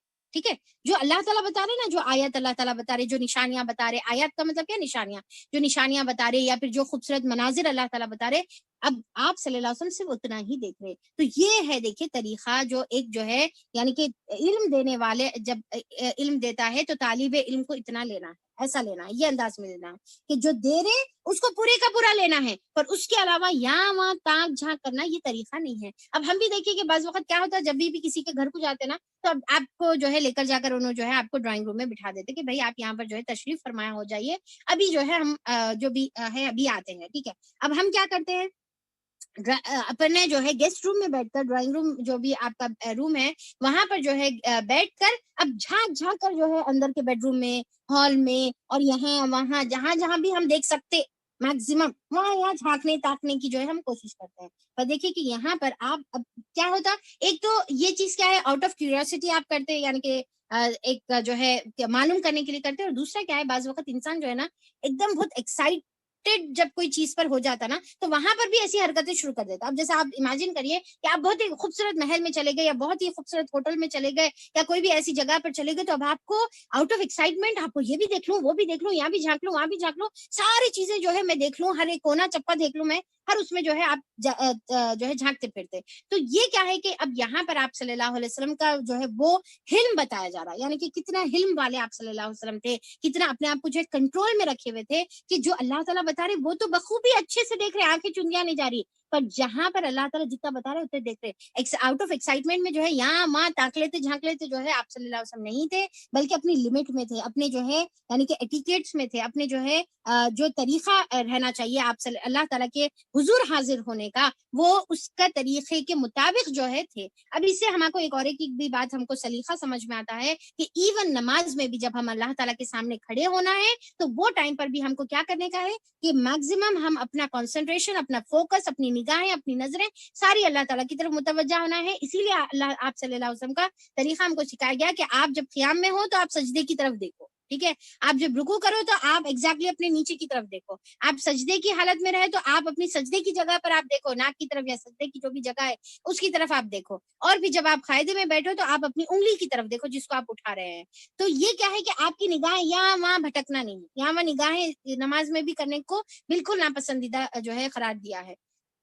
تو اب ہم کو کیا ہے, اس سے کیا سمجھ میں آتا ہے کہ آپ صلی اللہ علیہ وسلم کا جو اللہ کے بارگاہ میں حاضر ہونے کے جو ایٹیکیٹس آپ نے فالو کیے ہیں, وہ ایٹیکیٹس ہم کو بھی اپنی نمازوں میں فالو کرنے کا. ہاں, اگر کوئی جو ہے ایک دم سے غلطی سے نظر پڑ گئی, آپ اس کو جو ہے پھر سے واپس لا لیں گے, ضرورت کے تحت آپ جو ہے ایک دم سے کچھ نظر پڑ گئی, آپ اس کو پھر واپس لا لیں گے. یہ نہیں کہ بھئی آپ نماز پڑھے اور یہاں وہاں جو ہے جہاں دل آنکھیں جاری وہاں پر دیکھ رہے, نہیں, بلکہ اللہ کے سامنے کھڑے ہونے کا ایک طریقہ ہوتا ہے, ایک ایٹیکیٹس ہوتا ہے, اس کا خیال کرتے ہوئے جو ہے ہم کو ٹھہرنے کا ہے, ٹھیک ہے. پھر اس کے بعد جو ہے کیا بتایا گیا کہ آنکھیں نہ چندیائی نہ حد سے تجاوز کری, اور اس نے اپنے رب کی بڑی بڑی نشانیاں دیکھی. آیت نمبر 18 میں یہ سب سے اہم آیت ہے, یہ پورے جو ہے یہ یعنی کہ پورے یہ تھیم کو یا پھر یہ جو پوری جو ٹاپک چل رہی ہے اس کو کنکلوڈ کرنے والی یہ سب سے امپورٹنٹ آیت ہے. کیا ہے کہ لقد رأى من آیات ربہ الکبریٰ, کہ اللہ تعالیٰ کی بہت بڑی بڑی نشانیاں دیکھی. اب بڑی بڑی نشانیوں سے کیا مراد ہے؟ بڑی بڑی نشانیوں سے مراد یہ ہے کہ اللہ تعالیٰ نے آپ صلی اللہ علیہ وسلم کو جنت کی سیر کرائی, دوزخ کی سیر کرائی, وہاں پر جو ہے تمام انبیاء اکرام سے ملاقات ہوئی. آپ صلی اللہ علیہ وسلم جو ہے اللہ تعالیٰ کی طرف سے ڈائریکٹ جو ہے وہی کو جو ہے اللہ تعالیٰ نے آپ صلی اللہ علیہ وسلم کی وہی آپ صلی اللہ علیہ وسلم کی طرف وہی کو نازل فرمایا. اور جیسا حدیث میں آتا ہے نا کہ آپ صلی اللہ علیہ وسلم کو جب معراج کے ٹائم پر گئے تو آپ صلی اللہ علیہ وسلم کو وہاں سے 3 چیزیں عطا کی گئی. کیا ہے؟ 3 چیزیں آپ کو عطا کی گئی, جیسا حدیث میں آتا ہے. حدیث میں آپ کے سامنے پڑھ دوں, اس میں بہت سارے دوسرے بھی باتیں ہیں, اور ساتھ میں 3 یہ چیزیں جو عطا کی گئی وہ بھی ہے, اور اس کو مسلم نے روایت کیا ہے. عبداللہ بن مسعود رضی اللہ عنہ سے روایت کیا ہے کہ شب معراج یعنی کہ جب معراج کی رات آپ صلی اللہ علیہ وسلم گئے تو سدرۃ المنتہا تک لے جایا گیا. یہ چھٹے آسمان میں ہے, زمین سے جو کچھ اوپر لے جایا جاتا ہے وہ اس مقام تک لے جایا جاتا ہے, اور اسے قبضے میں لے لیا جاتا ہے, اور اس کے اوپر سے جو کچھ زمین پر نازل کیا جاتا ہے اسے بھی اس مقام پر نازل کیا جاتا ہے, اور یہاں سے وصول کر لیا جاتا ہے. اور پھر اس کے بعد جو ہے اذ یغشی السدرۃ ما یغشی, جبکہ اس بیری پر چھا رہا تھا جو کچھ چھا رہا تھا. اس سے مراد سونے کے پتنگے ہے. کون بول رہی ہے؟ عبداللہ ابن مسعود رضی اللہ عنہ سے جو ہے یہ مروی ہے, انہوں یہ بول رہے کہ وہ جو بھی چھا رہا تھا وہ کیا تھا؟ سونے کے پتنگے تھے. اور راوی کہتے ہیں کہ رسول صلی اللہ علیہ وسلم کو 3 چیزیں عطا کی گئی. آپ صلی اللہ علیہ وسلم کو 5 نمازیں عطا کی گئی, اور اس کا واقعہ آپ لوگوں کو بخوبی معلوم ہے. پھر سورہ بقرہ کی آخری 2 آیتیں یہاں پر عطا کی گئیں, ٹھیک ہے, سورہ بقرہ کی لاسٹ 2 آیتیں یہاں پر عطا کی گئی. اب اس سے ہم کو اندازہ ہوتا ہے کہ اس کی کتنی زیادہ فضیلت ہے کہ اوپر آسمانوں پر بلا کر عطا کیا گیا. اور پھر آپ کی امت میں جو شخص اللہ تعالیٰ کے ساتھ کسی چیز کو شریک نہیں بنائے گا, اس کے بڑے بڑے گناہوں کو بھی معاف کر دیا جائے گا. اسے مسلم نے روایت کیا ہے. یعنی کہ اللہ تعالیٰ بشارت دے دیے کس کو, جو شرک نہیں کرے گا اس کے کبیرہ گناہوں کو بھی اللہ تعالیٰ معاف کر دیں گے, یعنی کہ قیامت کے دن پھر اس کو جو ہے بخش دیا جائے گا. تو یہ کیا ہے کہ اللہ تعالیٰ کی طرف سے یہ بہت ہی بڑی بشارت ہے. اور یہ 3 تحفے تھے جو اللہ تعالیٰ نے معراج کے ٹائم پر اللہ تعالیٰ نے آپ صلی اللہ علیہ وسلم کو نازل فرمایا. اور یہ آیت میں بہت ہی کلیئرلی یہ بات بتائی گئی ہے کہ اللہ تعالیٰ نے جو ہے آپ صلی اللہ علیہ وسلم نے کیا دیکھا؟ بہت بڑی بڑی نشانیاں دیکھا, جس میں جبرائیل علیہ السلام کو بھی دیکھا, رائٹ, اور بہت سی دوسری نشانیوں کو بھی دیکھا. اب یہ جو بات جو لوگ کہتے ہیں کہ آپ صلی اللہ علیہ وسلم نے اللہ تعالیٰ کو دیکھا, یہ بہت ہی بڑی چھوٹی بات ہے. جو اللہ تعالیٰ کی طرف جو ہے منسوب کی جاتی ہے. جیسا مسروق کہتے ہیں کہ بی بی عائشہ رضی اللہ عنہ اس کے بارے میں کیا بتاتی ہیں. دیکھیے کہ بی بی عائشہ رضی اللہ عنہ کے پاس جو ہے یہ صحابی گئے اور عرض کیے کہ کیا محمد صلی اللہ علیہ وسلم نے اللہ تعالیٰ کا دیدار کیا تھا, یعنی کہ جب معراج کے ٹائم پر گئے تھے کیا دیدار کیا تھا. تو پھر یہاں پر جو ہے بی بی عائشہ رضی اللہ عنہ کیا جواب دیتی ہیں, سنیے. تم نے ایک بہت بڑی چیز کے بارے میں گفتگو کر دی ہے جس سے میرے رونگٹے کھڑے ہو گئے, یعنی کہ جسم کے جو رونگٹے ہیں وہ میرے پورے جسم کے رونگٹے کھڑے ہو گئے, اتنی بڑی بات تم جو ہے اپنی زبان سے بول دیے. اور پھر وہ فرماتی ہیں کہ جو بھی شخص جو ہے یہ 3 باتیں کہتا ہے وہ بہت جھوٹا ہے, سب سے بڑا جھوٹا ہے جو 3 یہ باتیں کہتا ہے. ایک بات, یہ 3 باتوں میں سے کون سی بات ہے؟ پہلی بات یہ ہے کہ اگر کوئی یہ کہتا ہے کہ آپ صلی اللہ علیہ وسلم کی طرف جو ہے اللہ تعالیٰ جو بھی بات پہنچا دیے وہ آپ صلی اللہ علیہ وسلم نے جو کا تو ہماری طرف پہنچا دیا, اور اگر کوئی یہ کہتا ہے کہ آپ صلی اللہ علیہ وسلم نے پہنچانے میں خیانت کی ہے وہ بہت جھوٹا ہے. پہلی بات. دوسری بات جس کا ذکر سورہ لقمان میں کیا گیا ہے نا, آیت نمبر 34 میں, کہ سوائے اللہ کے 5 باتوں کا علم کس کو بھی نہیں ہے, سوائے اللہ کے, کہ قیامت کب آئے گی, بارش کب برسے گی, کون کہاں پیدا مریں گا, رزق کل کیا کھائیں گا, وہ ساری جو باتیں ہیں نا سورہ لقمان میں 5 چیزوں کا جو ذکر ہے. تو جو بھی یہ بولا کہ اللہ تعالیٰ کے علاوہ آپ صلی اللہ علیہ وسلم کو یہ باتوں کا علم تھا, وہ سخت جھوٹا ہے اور وہ اللہ کی طرف بہتان لگاتا ہے. اور تیسری بات یہ ہے کہ آپ صلی اللہ علیہ وسلم معراج کے ٹائم پر اللہ تعالیٰ کا دیدار کرے, جو یہ بات کہتا ہے تو اس نے اللہ تعالیٰ پر بہت بڑا بہتان باندھا. اس نے کیا کیا؟ اللہ تعالیٰ پر بہت بڑا بہتان باندھا. تو یہ بات بھی جو ہے یہ صحیح بخاری کی جو ابھی میں حدیث پڑھ کے سنائی آپ کے سامنے, بی بی عائشہ رضی اللہ عنہ کی, یہ صحیح بخاری کی حدیث ہے, صحیح مسلم ہے اور باقی کے بہت سارے بھی حدیث میں ہم کو ملتا ہے. تو اللہ تعالیٰ نے جو ہے آپ صلی اللہ علیہ وسلم نے اللہ تعالیٰ کو نہیں دیکھا. اور اس کے علاوہ بی بی عائشہ رضی اللہ عنہ اور بھی یہ بات بتاتی ہے کہ آپ سے یہ جب سوال کیا گیا, ٹھیک ہے, آپ سے جب یہ سوال کیا گیا تو بی بی عائشہ رضی اللہ عنہ نے سورہ الانعام کی آیت نمبر 103 کو تلاوت فرمایا اور بتایا, لا تدرکہ الابصار وہو یدرک الابصار, کہ نگاہیں اس کا ادراک نہیں کر سکتی اور وہ نگاہوں کو ادراک کر سکتا ہے. یعنی کہ اللہ تعالیٰ کی نگاہوں میں پوری دنیا ہے, پر پوری دنیا کی کسی کی نگاہ آج تک ایسی نہیں بنی جو اللہ تعالیٰ کا دیدار کر سکتی ہے, ادراک کر سکتی ہے. یہ تو اللہ تعالیٰ نے قیامت کے روز جو ہے اللہ تعالیٰ نے مومنوں کے لیے جو ہے یہ نعمت کو اٹھا کر رکھا ہے. اور پھر سورہ شورا کی بھی آیت نمبر 51 میں آتا ہے, اس کا بھی ریفرنس آپ لکھ لے سکتے ہیں. سورہ شورا کی آیت نمبر 51 میں آتا ہے کہ کسی بشر, وما کانا لبشر ان یکلمہ اللہ, کہ کسی بشر کے لیے جو ہے یہ ممکن نہیں ہے کہ اللہ تعالیٰ اس سے بات کرے مگر الہام کے ذریعے یا پردے کے پیچھے سے. یعنی کہ کیسا, وہی بھی کیسا ہوتی ہے, ڈائریکٹ بات چیت نہیں ہوتی, ٹھیک ہے. جیسا آپ صلی اللہ علیہ یہ کیا بولتے موسیٰ علیہ السلام کلیم اللہ ہے, اس کا مطلب یہ نہیں کہ اللہ تعالیٰ ڈائریکٹ بات کرے, یعنی کہ سامنے بلا کر بٹھا کر بات کرے, نہیں, بلکہ کیا ہے, پردے کے پیچھے سے. کیا بول رہے, الا وحین او من وراء الحجاب, کیا ہے, حجاب کے پیچھے سے یا دوسرا وحی کے ذریعے سے. یہ سورہ شورا کی آیت میں ہی میں آپ لوگوں کو وحی کے اقسام بتائی تھی, مجھے یاد ہے. تو کیا ہے کہ یہاں پر اللہ تعالیٰ بتا رہے کہ یا تو حجاب کے پیچھے سے ہوتا ہے یا پھر جو ہے وحی کے ذریعے سے, یعنی کہ جبرائیل کے انٹرمیڈیٹر کے ذریعے سے جو ہے یہ بات ہوتی ہے.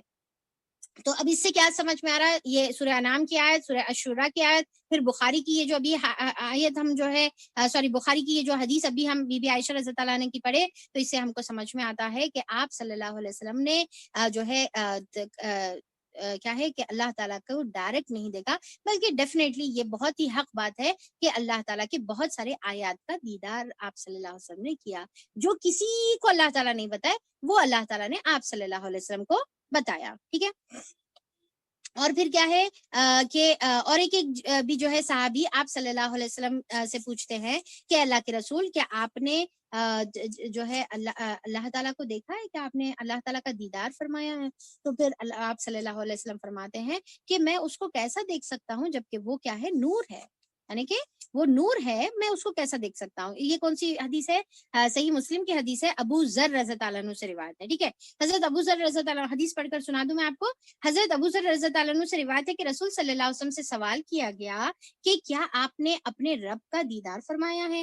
آپ صلی اللہ علیہ وسلم نے فرمایا, نور انا اراہ, وہ تو سراپا نور ہے, میں اسے کیسے دیکھ سکتا ہوں.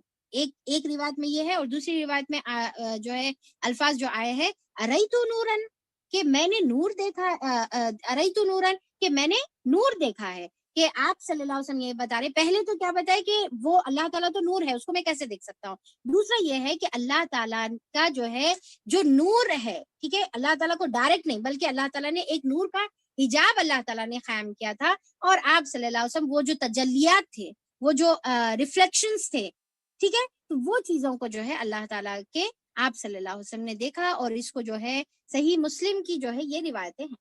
ٹھیک ہے، تو اب یہاں پر آیت نمبر 18 میں یہ بات بہت ہی کلیئر کرنا ہے، کیونکہ بہت سارے لوگ اس طریقے کی جھوٹی باتیں آپ صلی اللہ علیہ وسلم کی طرف منسوب کرتے ہیں. تو دیکھیں کہ اس سے ہم کو بچنے کا ہے، اور یہ کانسیپٹ بالکل کلیئر رکھنے کا ہے. اس کے اندر کوئی ڈاؤٹ نہیں ہے کہ آپ صلی اللہ علیہ وسلم اسراء اور معراج کو گئے.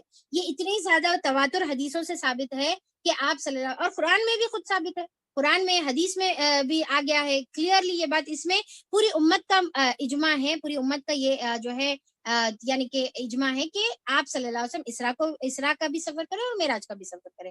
ہاں، البتہ دیدار کے بارے میں جو ہے جھوٹی روایتیں موجود ہے، جو بالکل بھی جو ہے غلط ہے یہ کانسیپٹ، اور ہمارے کو یہ کلیئر کانسیپٹ اپنے جو ہے رسول صلی اللہ علیہ وسلم کے متعلق رکھنے کا ہے. ٹھیک ہے، تو یہاں پر ہم لوگ آیت نمبر 18 پر ہم لوگ انشاءاللہ یہاں پر ختم کر لیں گے، اور پھر اس کے بعد جو ہے دوسرے کچھ چیزیں آگے ذکر ہوئی ہیں، پر سب سے امپورٹنٹ یہ سورہ النجم کا جو سب سے امپورٹنٹ پارٹ تھا وہ یہی پارٹ تھا. ٹھیک ہے، اس کے اندر بہت ساری باتیں ہم لوگوں نے سیکھی ہے. اب اس کے بعد جو ہے پھر ہم تھوڑا سا اور بھی کچھ آخرت اور توحید سے ریلیٹڈ آیتیں ہیں جو انشاءاللہ ہم لوگ کل کور کر لیں گے. تو یہاں پر ہم لوگ انشاءاللہ رکتے ہیں. تو اللہ تعالیٰ سے دعا ہے کہ اللہ تعالیٰ جتنی بھی باتیں ہم لوگوں نے سیکھی ہے، اللہ تعالیٰ اس کے اوپر ایمان کی توفیق عطا فرما، اس کے اوپر یقین کی توفیق عطا فرما، اور اس کے مطابق عمل کرنے کی توفیق عطا فرما دے. یا رب العالمین ہم کو بھی یہ ایٹیکیٹ سکھا کہ کس طریقے سے اپنے رب کے سامنے کھڑا جاتا ہے، اور کیا جو ہے عاجزی کا جو ہے طریقہ اختیار کرنا چاہیے. تو اللہ تعالیٰ اس کی توفیق عطا فرما دے، اور اللہ تعالیٰ نبی کریم صلی اللہ علیہ وسلم کی جو تمام تعلیمات ہے، چاہے وہ ہمارے پاس قرآن کی شکل میں رہو یا حدیث کی شکل میں رہو، اس کے اوپر ایمان لانا اور اس کے اوپر مکمل عمل کرنے کی توفیق ہم کو عطا فرما دے، اور اس کے اوپر یقین رکھنے والا بنا دے. یا الہ العالمین ہمارے تمام عبادات جو ہم رمضان میں ادا کر رہے ہیں، اللہ تعالیٰ اس میں خیر اور برکت عطا فرما، اور بھی زیادہ کرنے کی توفیق عطا فرما، اور جو چھوٹی سی کوشش کر رہے ہیں اس کو اللہ تعالیٰ تو شرف قبولیت عطا فرما دے، اور اللہ تعالیٰ ہماری جو کمی اور کوتاہیاں ہیں اس کو معاف فرما دے، اور اللہ تعالیٰ ہمارے اندر سے سستی اور کاہلی کو دور کر دے، اور نیکیوں کی طرف خوب خوب دوڑنے والا بنا دے، اور برائیوں سے خوب خوب بچنے والا اور رکنے والا بنا دے. اللہ تعالیٰ ہماری زندگیوں میں برکت، ہمارے رشتوں میں برکت، ہمارے گھر میں برکت، ہمارے رزق میں برکت، اور ہماری صحت میں برکت، اور ہماری ایمان میں برکت، اور اللہ تعالیٰ ہمارے خشوع اور تقوی میں برکت عطا فرما دے. اور اللہ تعالیٰ ہم کو تمام جو شر ہے، تمام جو بیماریاں ہیں، اللہ تعالیٰ اسے ہماری حفاظت فرما. ہر شر سے، ہر نقصان سے، ہر پریشانی سے، ہر غم اور ہر رنج اور غم سے اللہ تعالیٰ، اور ہر فتنے اور فسادات سے اللہ تعالیٰ تو ہماری حفاظت فرما دے.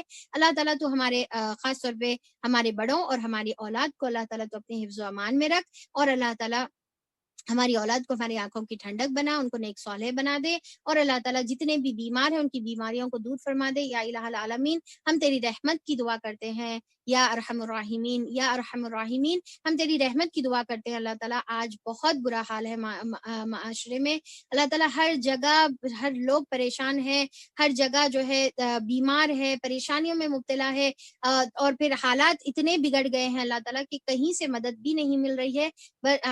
ہم کیونکہ مومن ہیں، ہم صرف مدد کی امید تجھ سے رکھتے ہیں. اللہ تعالیٰ تو اپنی مدد عطا فرما، نصرتیں عطا فرما.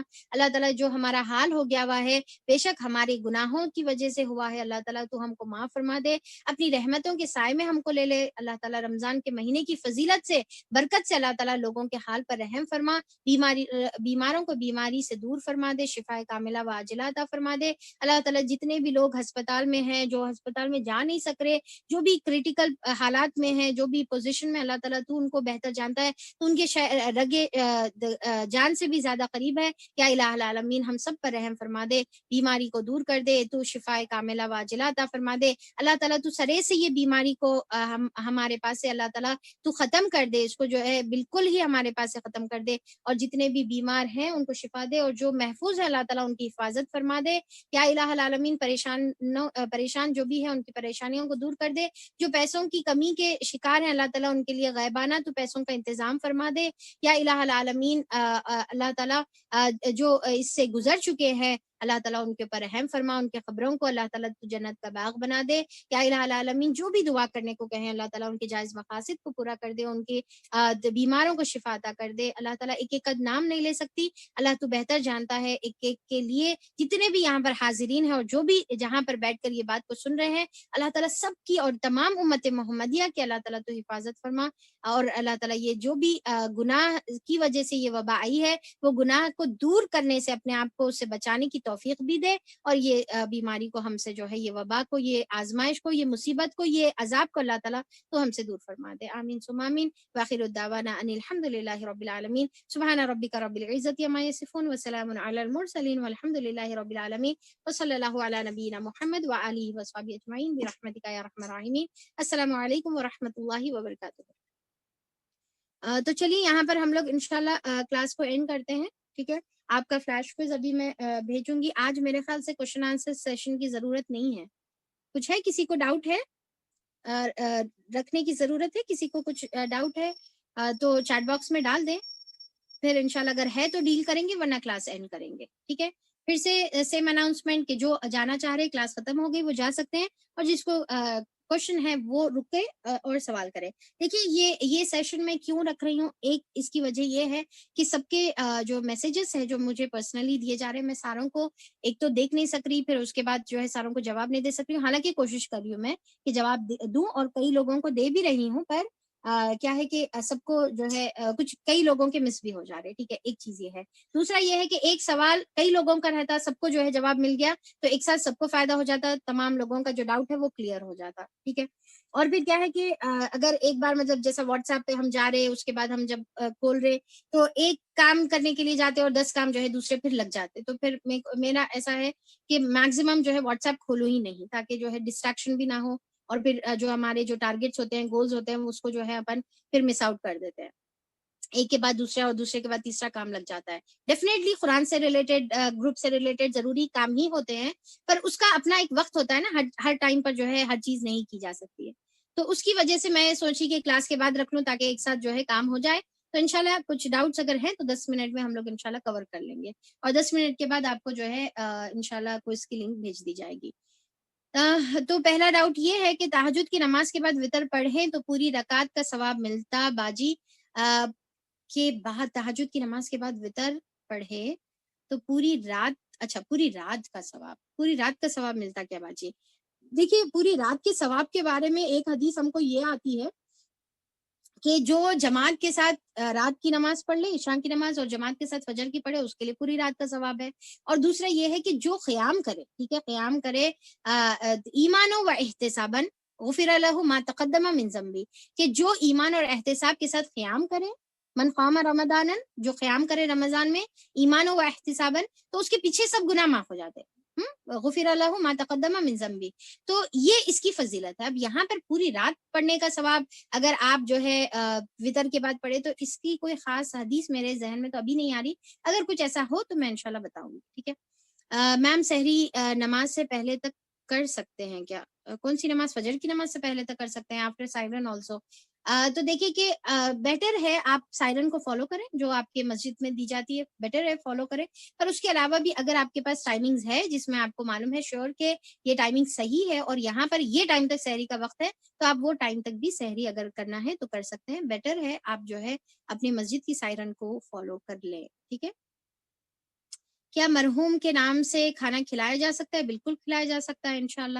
تراویح کی دعا پڑھنا صحیح ہے یا نہیں؟ تراویح کی دعا بیچ بیچ میں 4 رکعت کے بعد جو پڑھی جاتی ہے وہ کوئی سنت سے ثابت نہیں ہے، کوئی نبی کریم صلی اللہ علیہ وسلم کا طریقہ یا صحابہ کا طریقہ۔ البتہ یہ ہے کہ آپ تراویح کے دوران، تراویح کے بیچ میں 2 رکعت کے بعد، یا پھر جو ہے آپ سجدے کی حالتوں میں یا تراویح کے بعد آپ جتنی چاہے دعا کریں، آپ کو اجازت ہے۔ تو جو پرٹیکولر دعا سمجھتے ہیں کہ یہ کرنا ہے ہر 4 رکعت کے بعد، تو وہ دعا جو ہے کوئی صحیح سند سے ثابت نہیں ہے۔ کیا ہم قرآن بخشا سکتے ہیں مرحوم پر زندہ انسان پر؟ اگر ہے تو کیسے؟ اچھا ٹھیک ہے، آپ کو پورے بخشنے کا طریقہ میں انشاءاللہ بتاؤں گی۔ انشاءاللہ دیکھیے یہ کوشچن کو ہم لوگ بعد میں ڈیل کریں گے، ٹھیک ہے؟ اس کو ایز ایک جو ہے الگ سے کوئری کے طور پر انشاءاللہ ڈیٹیل میں ڈسکس کریں گے۔ وطر کی نماز میں دعائے قنوت کا پڑھنا بھول گئے تو کوئی پرابلم نہیں ہے انشاءاللہ، سجدہ سہو کی ضرورت بھی نہیں ہے۔ شہادت کی انگلی اٹھانا تشہد میں کب سے ہے باجی؟ اتحیات میں آپ بیٹھتے ساتھ ہی اتحیات للہ بلکہ شروع کرتے ساتھ ہی آپ کرنا ہے، سلام پھیرنے سے پہلے تک۔ بیسٹ آئیڈیا کیا ہے؟ تحیت الوضو پڑھنے کے لیے وضو کے بعد بات کر لیا تو پھر پڑھ سکتے، بالکل پڑھ سکتے آپ۔ جو ہے پڑھ لینے کے بعد 5-10 منٹ کچھ کام میں مصروف ہو گئے، اس کے بعد بھی جانماز پر آ کر کھڑے ہو گئے تو آپ پڑھ لے سکتے ہیں انشاءاللہ۔ باجی فجر کی نماز کے فوراً بعد اشراق پڑھنا ہے یا 15 نہیں فوراً بعد کیسا پڑھیں گے؟ فجر کی نماز کا وقت ختم ہونے کے بعد، پڑھنے کے بعد نہیں بلکہ وقت ختم ہونے کے بعد جو آپ کا ٹائم رہتا ہے، جہاں پر آپ کا ٹائم ختم ہو جاتا ہے، ٹھیک ہے؟ یہ بہت ایزیلی جو ہے ہم گوگل سے نکال سکتے ہیں کہ کب فجر کا ٹائم ختم ہو رہا۔ پھر اس کے 10-15 منٹ کے بعد آپ جو ہے اشراق کی نماز کا ٹائم شروع ہو جائے گا، جب سے آپ پڑھ سکتے ہیں ظہر سے 15 منٹ پہلے تک۔ کوئی رمضان میں گزر گئے یا جمعہ کے دن گزر گئے تو ایسا کچھ ہے کہ ان کو عذاب کم ہوگا؟ کم ہے تو دیکھیے اب یہ تو تمام معاملات اللہ تعالیٰ کے ہاتھ میں ہے۔ ہاں البتہ حدیث میں یہ ہم کو ملتا ہے نا کہ جو جمعہ کی رات یا جمعہ کے دن جو انتقال ہوتا ہے تو وہ ایک مقدس دن، ایک اچھے دن جو ہے انتقال ہوتا ہے، تو ڈیفینیٹلی اس کا کچھ نہ کچھ فائدہ ہوگا، پر کب؟ جب جو ہے انسان اگر توحید پرست ہے، نیکوکار ہے تو اس کا فائدہ ہوگا، پر اگر ایک مشرک انسان وہ ٹائم پر انتقال ہوتا ہے، اگر ایک مشرک یا کافر یا اللہ تعالیٰ کا جو ہے یعنی کہ شرک کر نافرمانی کرنے والا انسان، جیسا کلمہ پڑھ کر بھی کچھ لوگ شرک کرتے ہیں، ایک ہے کلمہ پڑھے بغیر شرک کرتے ہیں، تو بہرحال جو بھی قسم کا انسان ہو، اگر وہ رمضان میں مرو یا جو ہے وہ جمعہ کے دن مرو، پھر اس کے لیے تو کوئی فائدہ نہیں ہے نا، وہ ایون جو ہے کعبے کی غلاف پکڑ کر مرو تو اس کے لیے کوئی فائدہ نہیں، ٹھیک ہے؟ ان روزہ can we cut our nails? بالکل نیلز کٹ کر سکتے، اس میں کیا مسئلہ ہے نیلز کٹ کرنے میں؟ اور پھر یہ باتیں ہم لوگ ڈیٹیل میں ڈسکس بھی کرے تھے نا۔ رمضان کے روزے ہوتے ہی ہماری نیت پہلے رمضان کے روزے رہنے کی ہو اور بعد میں شوال کے روزے رہنے کی ہو تو ہم ویسا کر سکتے ہیں کیا؟ دیکھیے کہ شوال کے روزے آپ کو پورے شوال کے مہینے میں کبھی بھی 6 روزے رہنا ہے۔ شوال کے پہلے 10 دن رہو، بعد میں 10 دن رہو، بیچ کے یا آخری کے 10 دن، شوال کے پورے 6 روزے آپ کو پورے مہینے میں کبھی بھی رہ سکتے ہیں آپ۔ اب رمضان کے روزے اگر آپ شوال سے پہلے رہ لینا چاہ رہے، بہت اچھی بات ہے، انفیکٹ سب سے زیادہ پریفریبل ہے، ریکمینڈیڈ ہے۔ پر اگر آپ شروع کے شوال کے 1 سے 6 رہتے نا، جو ایک دم امیڈیٹلی عید کے بعد کے دن سے رہتے، اگر وہ رہ کر پھر آپ جو ہے رمضان کے روزے رکھیے وہ بھی ٹھیک ہے، یہ بھی آپشن آپ کے لیے ٹھیک ہے، ٹھیک ہے؟ تو دونوں بھی چیزیں آپ کر سکتے، پہلے رمضان کے روزے پھر شوال، یا پہلے شوال کے فرسٹ 6 روزے رہ کر پھر رمضان کے روزے، پر دونوں میں ایک نیت آپ نہیں کر سکتے، ٹھیک ہے؟ دونوں کی ایک نیت نہیں کر سکتے۔ نفل روزہ توڑنے کا کفارہ کیا ہے؟ کوئی کفارہ نہیں ہے نفل روزے توڑنے کی، بالکل آپ کو جو ہے اگر ایون جیسا حدیث میں دیکھیں نا بھائی کتنے مرتبہ یہ چیز گزر چکی ہے، شاید آپ جو ہے وہ سیشن مس کر دیے ہوں گے، تو آپ صلی اللہ علیہ وسلم جب کھانا آپ کے سامنے آیا تو آپ صرف کھانا کھانے کے لیے آپ صلی اللہ علیہ وسلم نے روزہ توڑ دیا، مطلب نفل روزہ آپ بیچ میں کبھی بھی رہ سکتے زوال سے پہلے تک نیت کر کے، اور آپ اسی طریقے سے اس کو توڑ سکتے، اس کا کوئی کفارہ نہیں ہے۔ اور پھر ضرورت پڑنے پر آپ فرض روزہ بھی توڑ سکتے ہیں، یعنی کہ اگر کسی کی طبیعت خراب ہو جائے، بالکل اس کو روزہ رہنا اس کے لیے ممکن نہ ہو، تو آپ فرض روزہ بھی توڑیں گے تو اس کے لیے کوئی کفارہ نہیں ہے، صرف قضا آپ کو ادا کرنا ہے رمضان کے بعد، ٹھیک ہے؟ کفارہ آپ کو کوئی نہیں ہے، کفارہ صرف ایک شکل میں ہے، جب جو ہے آپ کیا ہے روزے کی حالت میں اگر آپ شوہر اور بیوی والا جو تعلق ہے وہ اگر انسان قائم کر لیتا ہے تو تب کفارہ، ٹھیک ہے؟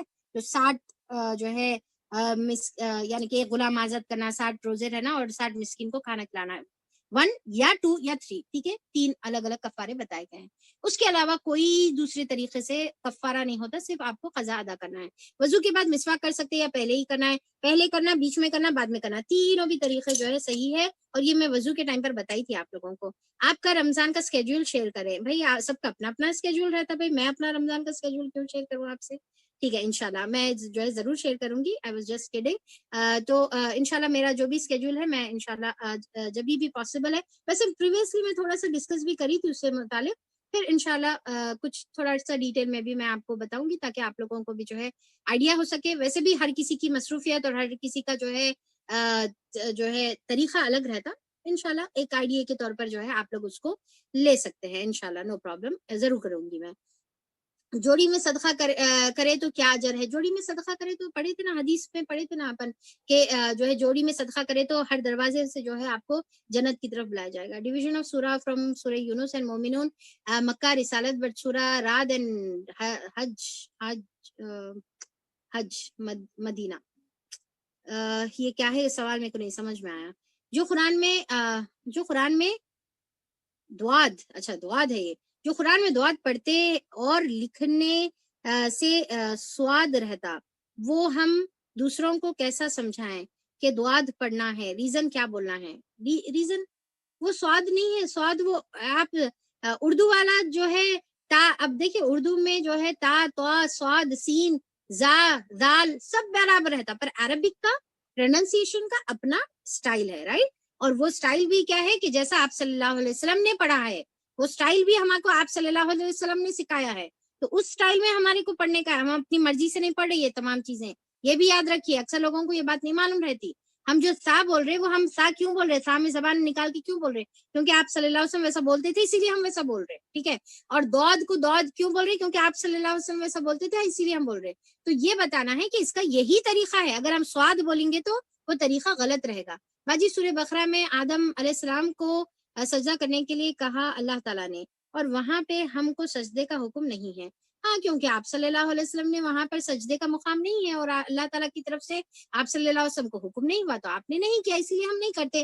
تو اس سے ہم کو دیکھیے بہت اچھا کوشچن ہے, اس سے ہم کو یہ بھی بات معلوم ہوتی ہے کہ آپ صلی اللہ علیہ وسلم بھی اپنی مرضی سے کہیں بھی کچھ بھی نہیں کرتے تھے, اور ہم بھی اپنی مرضی سے کچھ بھی نہیں کرتے. آپ صلی اللہ علیہ وسلم اللہ کے حکم کے منتظر تھے, ہم جو ہے آپ صلی اللہ علیہ وسلم کے طریقے کے منتظر ہیں, ٹھیک ہے. آپ کو ہر جگہ قرآن میں جہاں پر سجدہ ورڈ آیا, سجدہ نہیں ہے, اس سے ہم کو معلوم ہوتا کہ اللہ تعالیٰ نے بتایا یہاں پر کرنا ہے, تو آپ صلی اللہ علیہ وسلم نے وہیں پر ہی کیا ہے. Ma'am is it important to complete Quran in Ramzan? No, it's not important. آپ صرف آپ 30واں پارا لے لیں, ٹھیک ہے, بیسٹ ہے, ٹھیک ہے. 30واں پارا میری طرف سے سجیشن ہے, اگر آپ یہ پاسبل ہے, یا پھر کوئی حصہ لے لیں, جیسا ابھی فی الوقت ہمارا جو ہے 27 پارا چل رہا, تو آپ کوئی حصہ لے لیں, بس وہ ایک پارا آپ پوری ڈیٹیل میں جا کے ترجمے سے پڑھ لیں, انشاءاللہ آپ کے لیے رمضان میں پورا کافی ہو جائے گا. ایک جز لے لیں آپ سورہ کہف کی جو ہے یہ رمضان میں صرف سورہ کہف کی جو ہے ترجمہ تفسیر پڑھ لیں, انشاءاللہ یہ کافی ہو جائے گا. اور پھر اگر قرآن پر اگر آپ پورا تلاوت کر رہے قرآن کی, بہت اچھی بات ہے, ترجمے سے پڑھے, بہت اچھی بات ہے. یہ سارے جو ہے سونے پہ سہاگا والی چیزیں ہیں. ہم لوگ فلیٹ لیے, اس کے پیسے دینا ہے, جمع کر کے رکھے, کمنگ منتھ میں دینا ہے, کیا اس میں سے بھی زکوٰۃ دینا پڑتا؟ یعنی کہ جو آپ کو پیمنٹ کے لیے آپ زکوٰۃ جو ہے جمع کرتے جا رہے ہیں, کیا یہ زکوٰۃ, سوال 2 ہے. ایک زکوٰۃ کے, کیا یہ زکوٰۃ کے نصاب تک پہنچ رہا, یعنی کہ جتنا پوائنٹ ہے, یعنی کہ مقدار ہے اس تک پہنچ رہا, اور دوسرا کیا اس کے اوپر 1 سال گزر گیا, اگر ویسا ہے تو پھر آپ کو دیں گے, ورنہ پھر آپ نہیں دیں گے.